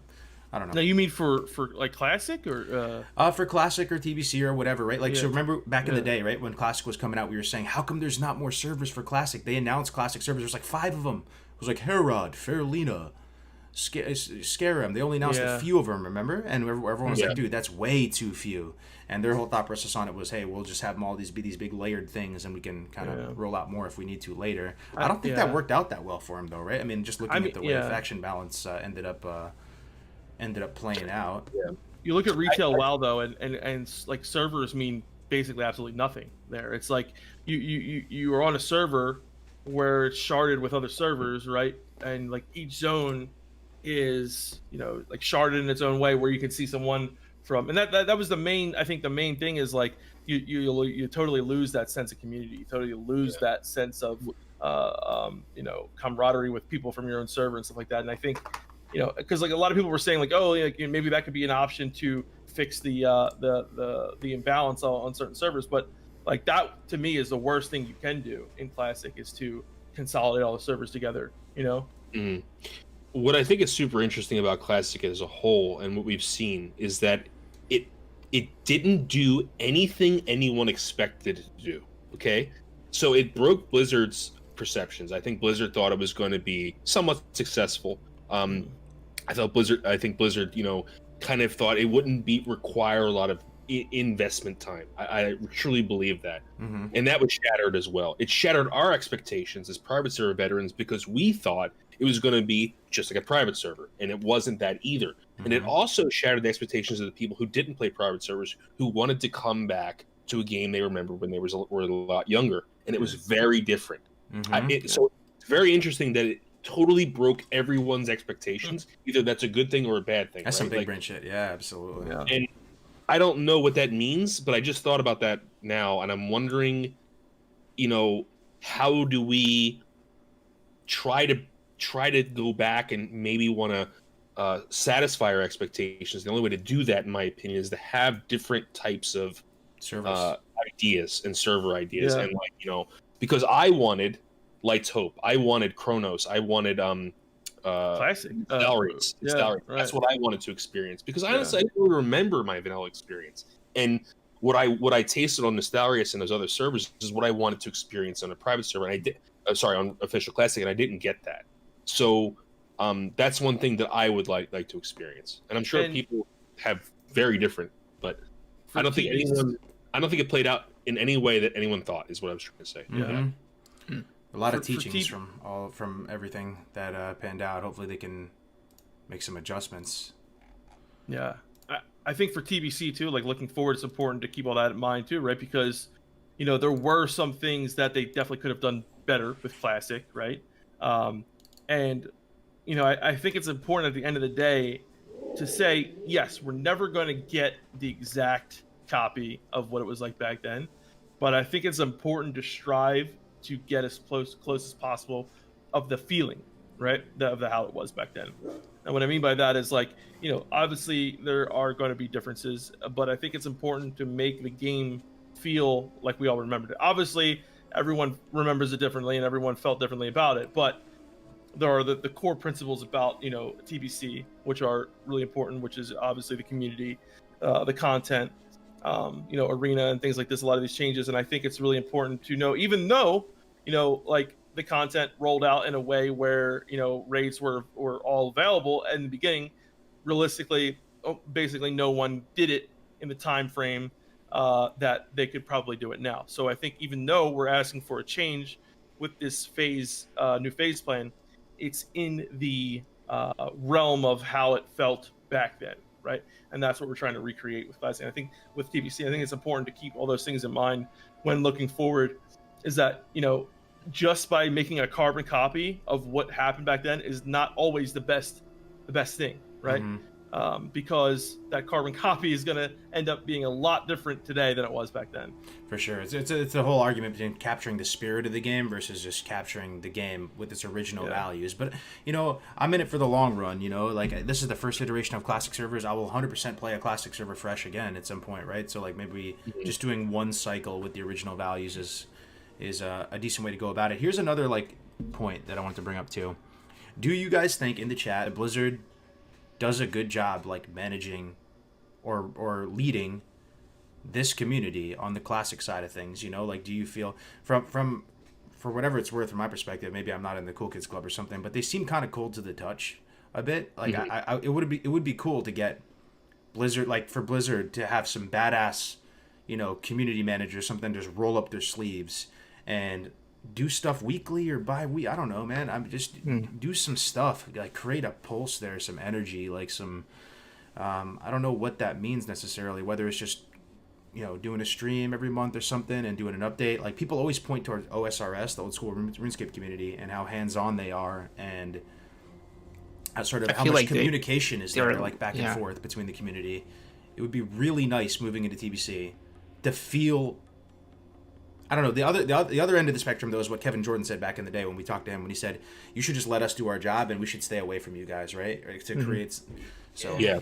Yeah, but that That's was when we trusted them. You know. Yes, that's exactly what the guild member of mine said today. Yeah. If ideal scenario is we have capable developers that know what the community wants without the need to ask us. That's ideal, but that's not the case, right? I always feel like they are lagging a little bit behind, and they don't really know exactly what's going on. Because, right, I can give an example of what Defcamp actually just said. You have the spirit of the game, or like the actual recreation of the game, and recently we had that patch where they added like the seal twisting thing for paladins. I'm not entirely sure what the general opinion on that is, but personally I don't like it. And for me personally, it's like some kind of exploit that now is made legal because they patch it so you can still seal twist. But it's not something I really enjoy, and I wouldn't. Yeah. I'd rather not have it in the game. So, and still they made that for TBC and for the end of Classic to be in the game. And it's a bit strange to me. I'm not entirely sure if people actually like it, so I might be totally. But if we had that communication with Blizzard doing it, example. right? If we had that communication with Blizzard, and Blizzard goes, "Hey, we think this is good for the game right now. Like, we'll see how it goes. You know, we can always go back to the original values. Like, you know, we're working on this together. Like, because it doesn't have to necessarily be that way till the end of time. You know, maybe the seal twisting thing isn't a big deal, and they go back on it. It's still on PTR, by the way. So I don't know if they're gonna keep it, but the point is they are doing it, and it seems like they are doing as a favor, and for me personally they are not doing me a favor, and I feel like many people think like that, but I might be totally off. And there's multiple things like that, like they try to recreate things, say spell batching, and they removed it, but it took way too long. So I it think seems like what they're they lagging need to behind. do is exactly like, not exactly what they do on retail, but something similar, where they have, you know, when they have Ian Hazakassis and Lore, and they sit down and they do those what you know, the fucking what are they called? Yeah, like I know what you're talking about, where they just sit there and they just like talk about. Yeah, they all sit the there issues. and they have people call in with questions. They have Yo, that'd be they awesome. answer questions. The fuck, I forget what it's called, but like, you know, even something where is, you know, like just a small like is part of that, right?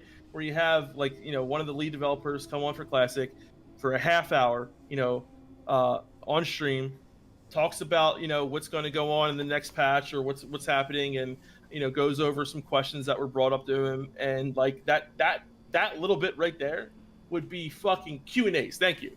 Yeah. Those like a Q&A for Classic, like what, once every month or, you know, whatever, like Quarter, even like 4 times a year. Yeah. That would be huge. That would. I actually don't know what's better though. Is it valuable to know Blizzard's thought process on things? Like, I feel like it would be, but then at the same time, what if it's the same result anyway? Then maybe it doesn't matter. You feel me? Like, there's so many questions we've had for literally years, but nobody ever knows what Blizzard's thought process on it is, right? So we're just kind of guessing.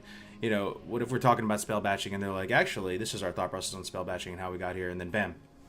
I don't know. But there's other things, like, is there anyone who really likes the mage boosting meta if you make a new character? No. I don't think so. Why don't they just change that? I mean, it's stubborn. Well, you'd have to nerf the class's damage output, right? Like, you can nerf the amount of targets that are affected by the damage. You could, but then the argument would say, like, oh, on Nax, I use my Arcane Explosion on 10 mobs, and now I can't. They have done some stuff, though. You have to keep it in mind. They have reduced the instance cap, right? The instance cap is now set at yeah, but 50 or something. that doesn't really help. I mean, people just getting boosted still. What could help, honestly, is just lower the experience. If you're like a level 20 character and there's a 61 boosting you gain no experience, Yeah. it's fixed. Yeah, if you're like a level 60, you would just have reduced XP with the 60 in the party. That would feel a lot better than like nerfing mages. People would be rioting in the streets, right? They'd be like with pitchforks in hand But and everything. stuff like that, there's plenty of things like brawl buffs as well. People crying about it, and it's still in the game, and it would make things so much better if it wasn't. But there's I don't know. They feel a little bit out of touch sometimes. Yeah, I think they were very involved in the game before launch, Kargoz, and I think afterwards it was kind of like that's how I feel. You know, it was kind of like, we did it, it's out, it's on this train track now, Yep. and we just, that's it. That's you a know? great I think analogy. that's how. And they downsized the team, it felt like, too, because we met some of the people on the team. It kind of felt that, like, a lot of people, just, I don't know. It's pretty much like what you said. It was on the train track. They're like, yeah, 2-year runway, let it run. Let's go. I got a question a little bit off topic, but how is the consensus? I don't know, because it has to do with TBC, but of how Shadowlands is doing now. Because I know a lot of people thought it was started off strong, and a lot of people I think now are unhappy with it again. Obviously, it's a roller coaster ride, but is it exactly what every expansion is since basically, since right? Yeah, since Warlords. I've been thinking about like kind of the correlation between retail and classic, and the seeing how many people play both, and I think that we're kind of at a point now where, again, with TBC coming out launch, we could possibly have more people playing TBC. Oh than yeah, Shadowlands, at least for a bit. Yeah. I do think though, like we've all lived through enough WoW expansions to see the roller coaster up and down. Shadowlands hung in there for a long time with positive favor. Like I think it's going to go down as one of the best expansions. Probably people seem to like they still, I think it looks even like right now, on level with like maybe Legion, I guess. Yeah. Maybe. Yeah. It's best expansions. Then you mean like the post Wrath era, or even Mists era. Usually it's quicker for people to turn on the expansions, right? Every expansion, without fail, it goes I think up people are starting then... to now, honestly. I think they are. But I think it's starting to happen. People really want to like Shadowlands, and I think there's honestly some good stuff in Shadowlands, but it's the same thing. You read the same things as always. It starts to get boring. If I log in, I don't know what to do because there's like 5,000 things popping up, and it's a bit overwhelming. You read the same comments. It's not my opinion, by the way. It's what I read and what I hear on the internet. So, just the same old issues. People are saying like it's no miss, but it's pretty good. Like that's what I've been hearing. I heard there were some issues with some stuff recently. PvP, I don't know where the PvP is at the moment, but I feel like it's always kind of this thing where obviously a new expansion comes out, there's a big hype around it, but I mean I feel like one of the big issues the Shadowlands, it was brought a lot of new things in there. I feel like one of the major issues is like the amount of systems that they bring into a game. That they try to make these systems work, but it ends up just being like too much of a mess. You know what I mean? For all these fucking systems that come in. And I think like that's one of the beauty about TBC is that, I feel like TBC is so pure in its like abilities and like what they're right. I mean, like there's no fucking like out there thing that you have to get. Like it's just like you have your abilities, you get your gear, PvP has resilience. It's like for me, it was like the purest fucking form. The way I look at it, bro, is we have classic WoW, we have retail, and TBC's like the in between, man. It's like the in between. Yeah. So there really is so many different strokes for different folks. You can play all three of them, man. You literally can play all three. You can play one. Maybe you want to play one for a little bit, switch to another one. It's nice being able to live in that world though, where you have multiple iterations of the game you can play in. It's a great time to be a WoW fan for sure. What Defcamp said, simplicity is actually relaxing, and it's my girlfriend said the same thing today. She was leveling up in the starting zones, and she said, "Well, those starting zones, I like it because it's so simple. I have 5 quests, I know what to do, and but it's not boring either. It's right? not boring. It's It's simple. It's relaxing in a way, and after it gets a little bit overwhelming." Right. Yeah, retail's like a headache. It's like but so even in your face, like even for a new player in Classic, if you're sent to like you can go to like 5 different zones at let's say level 45, so it gets retail is like that, but 100 times worse. So I get that as well. The simplicity makes it fun and relaxing, and too much is just overwhelming and it doesn't feel enjoyable. Yeah. I was thinking about like what, because they have like that whole thing of like what's new, what's next for WoW for retail, and just humor me for a second. I was gonna wait till Melderon gets back, but I don't know where he went. So I wanted to bring up this point. This is kind of a lore thing right now. So basically, the whole lore leading up to like right now in Shadowlands is the whole thing with Sylvanas. I don't know if you guys have followed the lore. Sylvanas doing her shit, right? But I had a thought the other day, and I'm like, am I crazy, or am I fucking like, am I seeing through what they're trying to do, right? So everyone was annoyed that like, fucking Sylvanas is turning into this mustache twirling fucking version of Garrosh Hellscream, basically. So they expanded the lore a little bit. When Arthas was killed in Wrath of the Lich King, right? fucking Sylvanas jumped off the fucking thing and killed herself, right? Whatever. So she kills herself, and she, in her darkness, whatever, what they had said recently, she basically found out that, the whatever with the jailer, the whole thing with the jailer, and then basically behind Ner'zhul, behind everything else that was going on with Arthas, was the jailer, right? So the jailer literally was the one basically controlling Arthas, controlling his thoughts, gave him his weapon, gave him all his shit, right? So what I think happened, and when I'm standing by this shit, right, is that when Sylvanas killed herself, she found out that the jailer was actually the one behind Arthas's doings, right? So the one who was controlling Arthas and what he was doing was the fucking jailer. And this whole time, what she's been trying to do is basically get in with the jailer, right? To get his trust, all this shit, because she cares about nothing else other than her revenge, right? I have no idea what any of this means. I know. Just bear with me for a second. Right. She gets in there, right? She's already trying to turn fucking Anduin against, them. I think she's gonna fucking use Anduin or whatever. I think she's gonna fucking come out and try to kill the jailer, and I think that's how the fucking expansion is gonna end, with Sylvanas basically fucking being not a hero, but in a way she kind of, because she still did horrible fucking things, right? But she this whole time has been working to get close to fucking the jailer, since the jailer, like I said, the jailer was the one who fucking did everything, told Arthas to do all that, right? Ner'zhul. I'm just surprised you know about this lore, man. You've been keeping up with the Shadowlands stuff, man. I listen to a lot of lore stuff, right? So all Sylvanas is trying to do right now is to get to the point where she can kill the jailer, weaken him some way, use Anduin or whatever to kill the fucking jailer to get back, because he was the one controlling Arthas. That's what I think is going to happen at the end of Shadowlands. I hope they go that route, because otherwise it's too fucking, it's too the repeat of just Garrosh and her being so evil. There has to be a point of her doing what her doing. I don't think it's the whole thing of her trying to get rid of the fate or people, whatever, that die, whatever. I think she wants vengeance against the jailer for what he did. Basically, he was the one, in charge of Arthas. So gotcha. I just wanted to say that was my theory. I don't know if people agree, but that does make sense. That doesn't make sense. Maybe I'm not fully up on everything, but like everything that I've heard, decent theory, to be honest. Thank you for everything that I've heard. Like that kind of, like, I don't know, made sense to me. But like all that said, the simplicity of the fucking lore in TBC as well, like. Honestly, I never really understand like why we ended up killing Illidan. I thought that, like, I don't know. I thought like that was a little weird, but I love the fucking, like, the idea of going to Outland, going to Draenor, going to where the orcs came from, all that. Like I really like the lore in TBC. I like the lore better, and I think Wrath had that perfect story, but.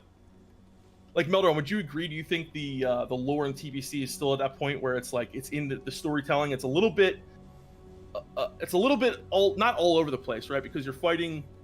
No, it's literally contained in the books and Warcraft. Right. Mm-hmm. So everything.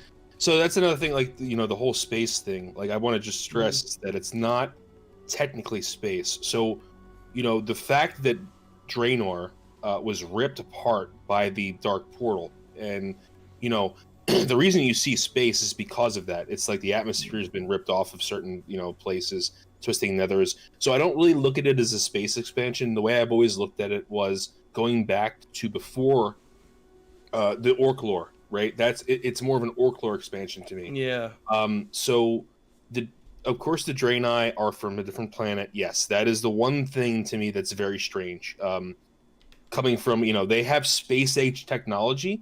They have faster than light travel, yet they're using swords and shields. Very strange, right? Like, that is the one thing that I never understood. I never knew why we killed Illidan, or I'm sorry, not killed him, but whatever. Yeah.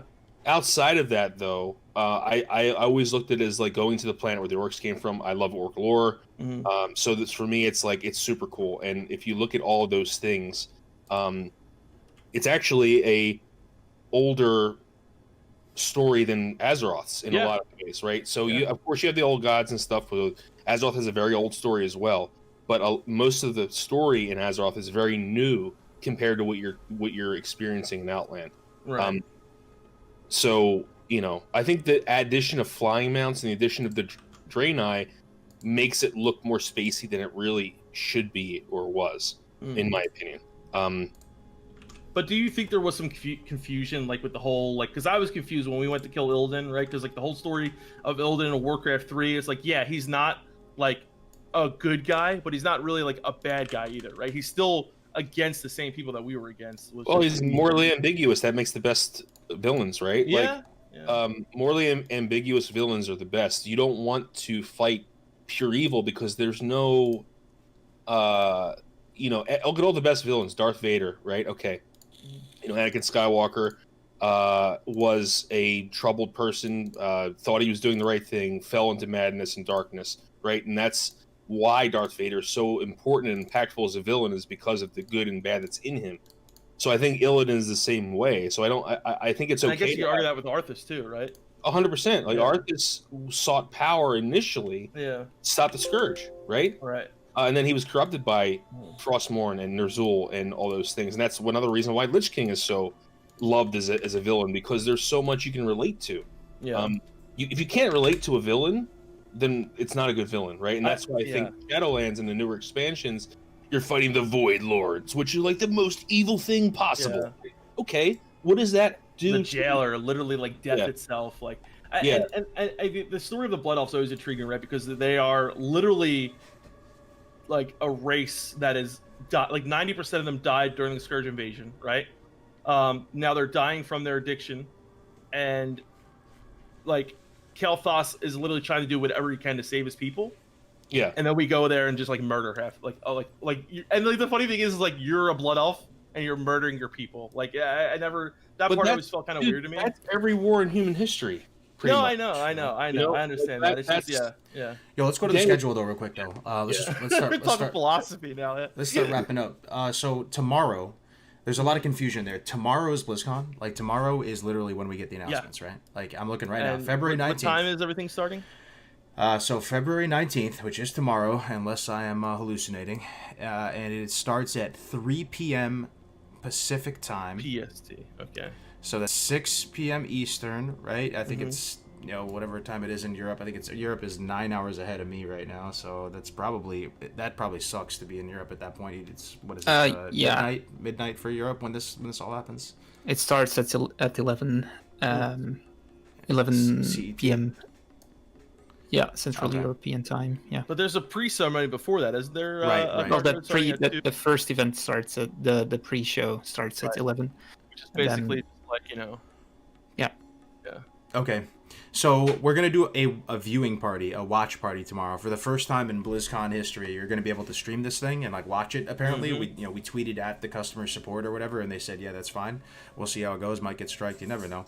But no, I think we'll be fine. Yeah. We're going to do a viewing party. I think all of you guys, I don't know if you guys are going to be able to make it or not, but we'll have a bunch of cameras up on stream, a bunch of us, and we're going to open up the TBC Discord. There's a new TBC Discord. We're all in it right now. We'll open up some channels in it if you guys want to chill and hopefully... Yeah, I'm going to put it in right now. No limit. There's this has been kind of low-key for a while, but it's filling up like crazy. Yes, it is. So if you want to be part of the newest, the hottest, the freshest TBC Discord, definitely join that shit. There you go. Starting tomorrow, it fucking begins, boys. Mm-hmm. It begins. So yeah, we're gonna be streaming as well. I don't know what, but like I think it's gonna be fine to stream Kargoz. I mean, the fact that it's open for everyone, there shouldn't be an issue. It would be cool to get all of us be in a call or something when it drops though. I don't know, or to just feel like we're doing something bigger as a community. You'll be streaming it too, so I'll be streaming it. We'll all be streaming it. Maybe we can get in a Discord call and talk about it or something. Yeah. But tomorrow, all of this is happening tomorrow, man. So we're gonna pretty much get all the Diablo updates as well. It looks like all the hot and fresh stuff. They're not saving it like best for last, right? The second day, I'm looking at for the 20th, is all like Q&A, community showcase. So they're blowing their load at the very start. Like they are front loading all of the content. It's going to be a hell of a day tomorrow, man. And I think at one point the WoW stuff is going to happen simultaneous with the Diablo stuff, but they're going to so what they're going to do is they're going to replay it so that you can watch the WoW stuff and then watch Diablo stuff right after. Yeah. And that's what we're going to be doing. We're going to be watching the WoW stuff and then watch the Diablo stuff right after that. So yeah. I think honestly, man, they're going to open up with the fucking TBC announcement. Then they're going to go into fucking Diablo 4. Then possibly, I don't know, maybe Diablo 2 remake. I don't know, man. I don't know. That would be fucking amazing. I sure hope so, man. It could be. Oh man, I'm gonna be so freaking excited if they announce Diablo 2 Resurrected, man. Melderon, I don't know. Did you ever think the day would come, bro? If they announce TBC and Diablo 2 remastered, that this will be for me the most amazing BlizzCon. Like because classic. Okay, all right. When they announced Classic WoW, I lost my shit. Right. Okay, that's fine. But this is, let's say that a TBC announcement is 75% of that, and then you add on D2 remaster, it just blows out. Like, I don't know, that's just so huge, right? Melderon, have you ever played a D2 fresh? Is that even something you dreamed of playing? Like, where it's like a bunch of people in mass playing D2 at the same time? Is that even amazing? Yeah, I don't really know. I just hope the art style is in line with the original in some way, man, because like it could go really like D3, the art style's okay. It was a little more cartoony. Then you see NPCs like Magda with butterflies on her shoulder, and you're like, true. Diablo was very realistic for its day. It was a very real, kind of dark, feel to it. The graphics obviously weren't, anything of what today, but back in the day, they felt fucking real. It felt very real. This BlizzCon, I said it before, I'll say it again. I went to the last physical one, Defcamp Melderon were there. I was there with Gray and stuff. It felt like Warcraft was a footnote, and Diablo was kind of a footnote since it was really early. It was really like Overwatch-centric. I'm looking at this, and it looks like a brick wall of the games I love and care about the most. WoW and Diablo, man, with some nice splash of Hearthstone here as well. I'm hoping for the best BlizzCon ever tomorrow. Yeah? There's no mention of Heroes of the Storm whatsoever. Well, they stopped... They stopped it, right? They no longer are progressing the game, right? They were still making new heroes. Oh. They were just stopping the esport part. Yeah, I didn't even realize the thing was still on the launcher. Yeah. I'm not kidding. Is it? No, it is. Yeah. It is. Yeah. It's strange. Well, Hearthstone might be interesting. So apparently some big changes coming up. So. Yep. I'm super fucking excited, boys. Me too, man. Tomorrow. Oh, it's gonna be insane. Yeah.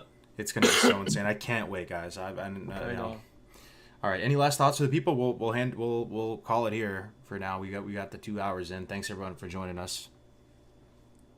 Thank you. It was a lot of fun. Last thoughts, please. Make separate phases of tier 4 and tier 5. That's my closing thoughts. Yep. You want to plug your YouTube or Twitch, anything like that? Oh, well, I'm not really active on it. I plan doing it in the future, but as you probably know, we will be moved for a temporary time period, like a year, living at my parents. And next year, when I'm back at my own place, I will start doing stuff again. So I can link the YouTube, but you will not find anything new on it. Okay. Yeah, link whatever you got. I just tried to shout out Defcamp's channel, Melderon's channel. If you guys want to follow them, it's been been a while since our last GMA, so it was great. Yeah, man, it was a really great time, nice man. to be. What was that? So dumb. Oh, yeah. I think like honestly, dude, if we get, listen, we're getting TBC announcement, like we know that's gonna happen, but if we get Diablo 2, like rip our lives, man. They're gonna be a fucking I don't know. I might start going to church, dude. Like for real. Most Diablo fans that I talk to, bro, are actually more excited for D2 Resurrected than D4. Like legitimately. I believe it, dude. Because they're like, I know D2 is good. Yeah, I'm one of them actually. Yeah. Would you? D4 sounds great and all, but like, dude, if you're gonna tell me that they're gonna re-release that game, I don't. Melderon, I'm gonna put you between a rock and a hard place, Melderon. Yeah. If D2 and TBC were coming out the same exact day, I know your brain is probably short-circuiting thinking about it. Which one would I play? Which one are you playing on day 0? Because I want to play with my friends, I would pick TBC. Okay. If I wasn't in a guild, and didn't enjoy the people I play with, I might pick D2. Damn. It might it might be something special for all the Diablo fans to see a Diablo fresh for D2, right? The game of their beloved game where everybody is playing in mass at scale, because it's all about player trading and stuff, right? As opposed to running rifts and shit, with Stone of Jordan. Anyway, guys, a world Diablo would just sorry. Go ahead. It would be beautiful, man. It would be beautiful. Anyway, guys, great episode. We'll see you next time. We'll see you tomorrow when we're doing our pregame show for BlizzCon. Have a good one, folks. We're going to pass you off to Grace for Days, the Prince of Mulgore. Take it easy, folks. Peace.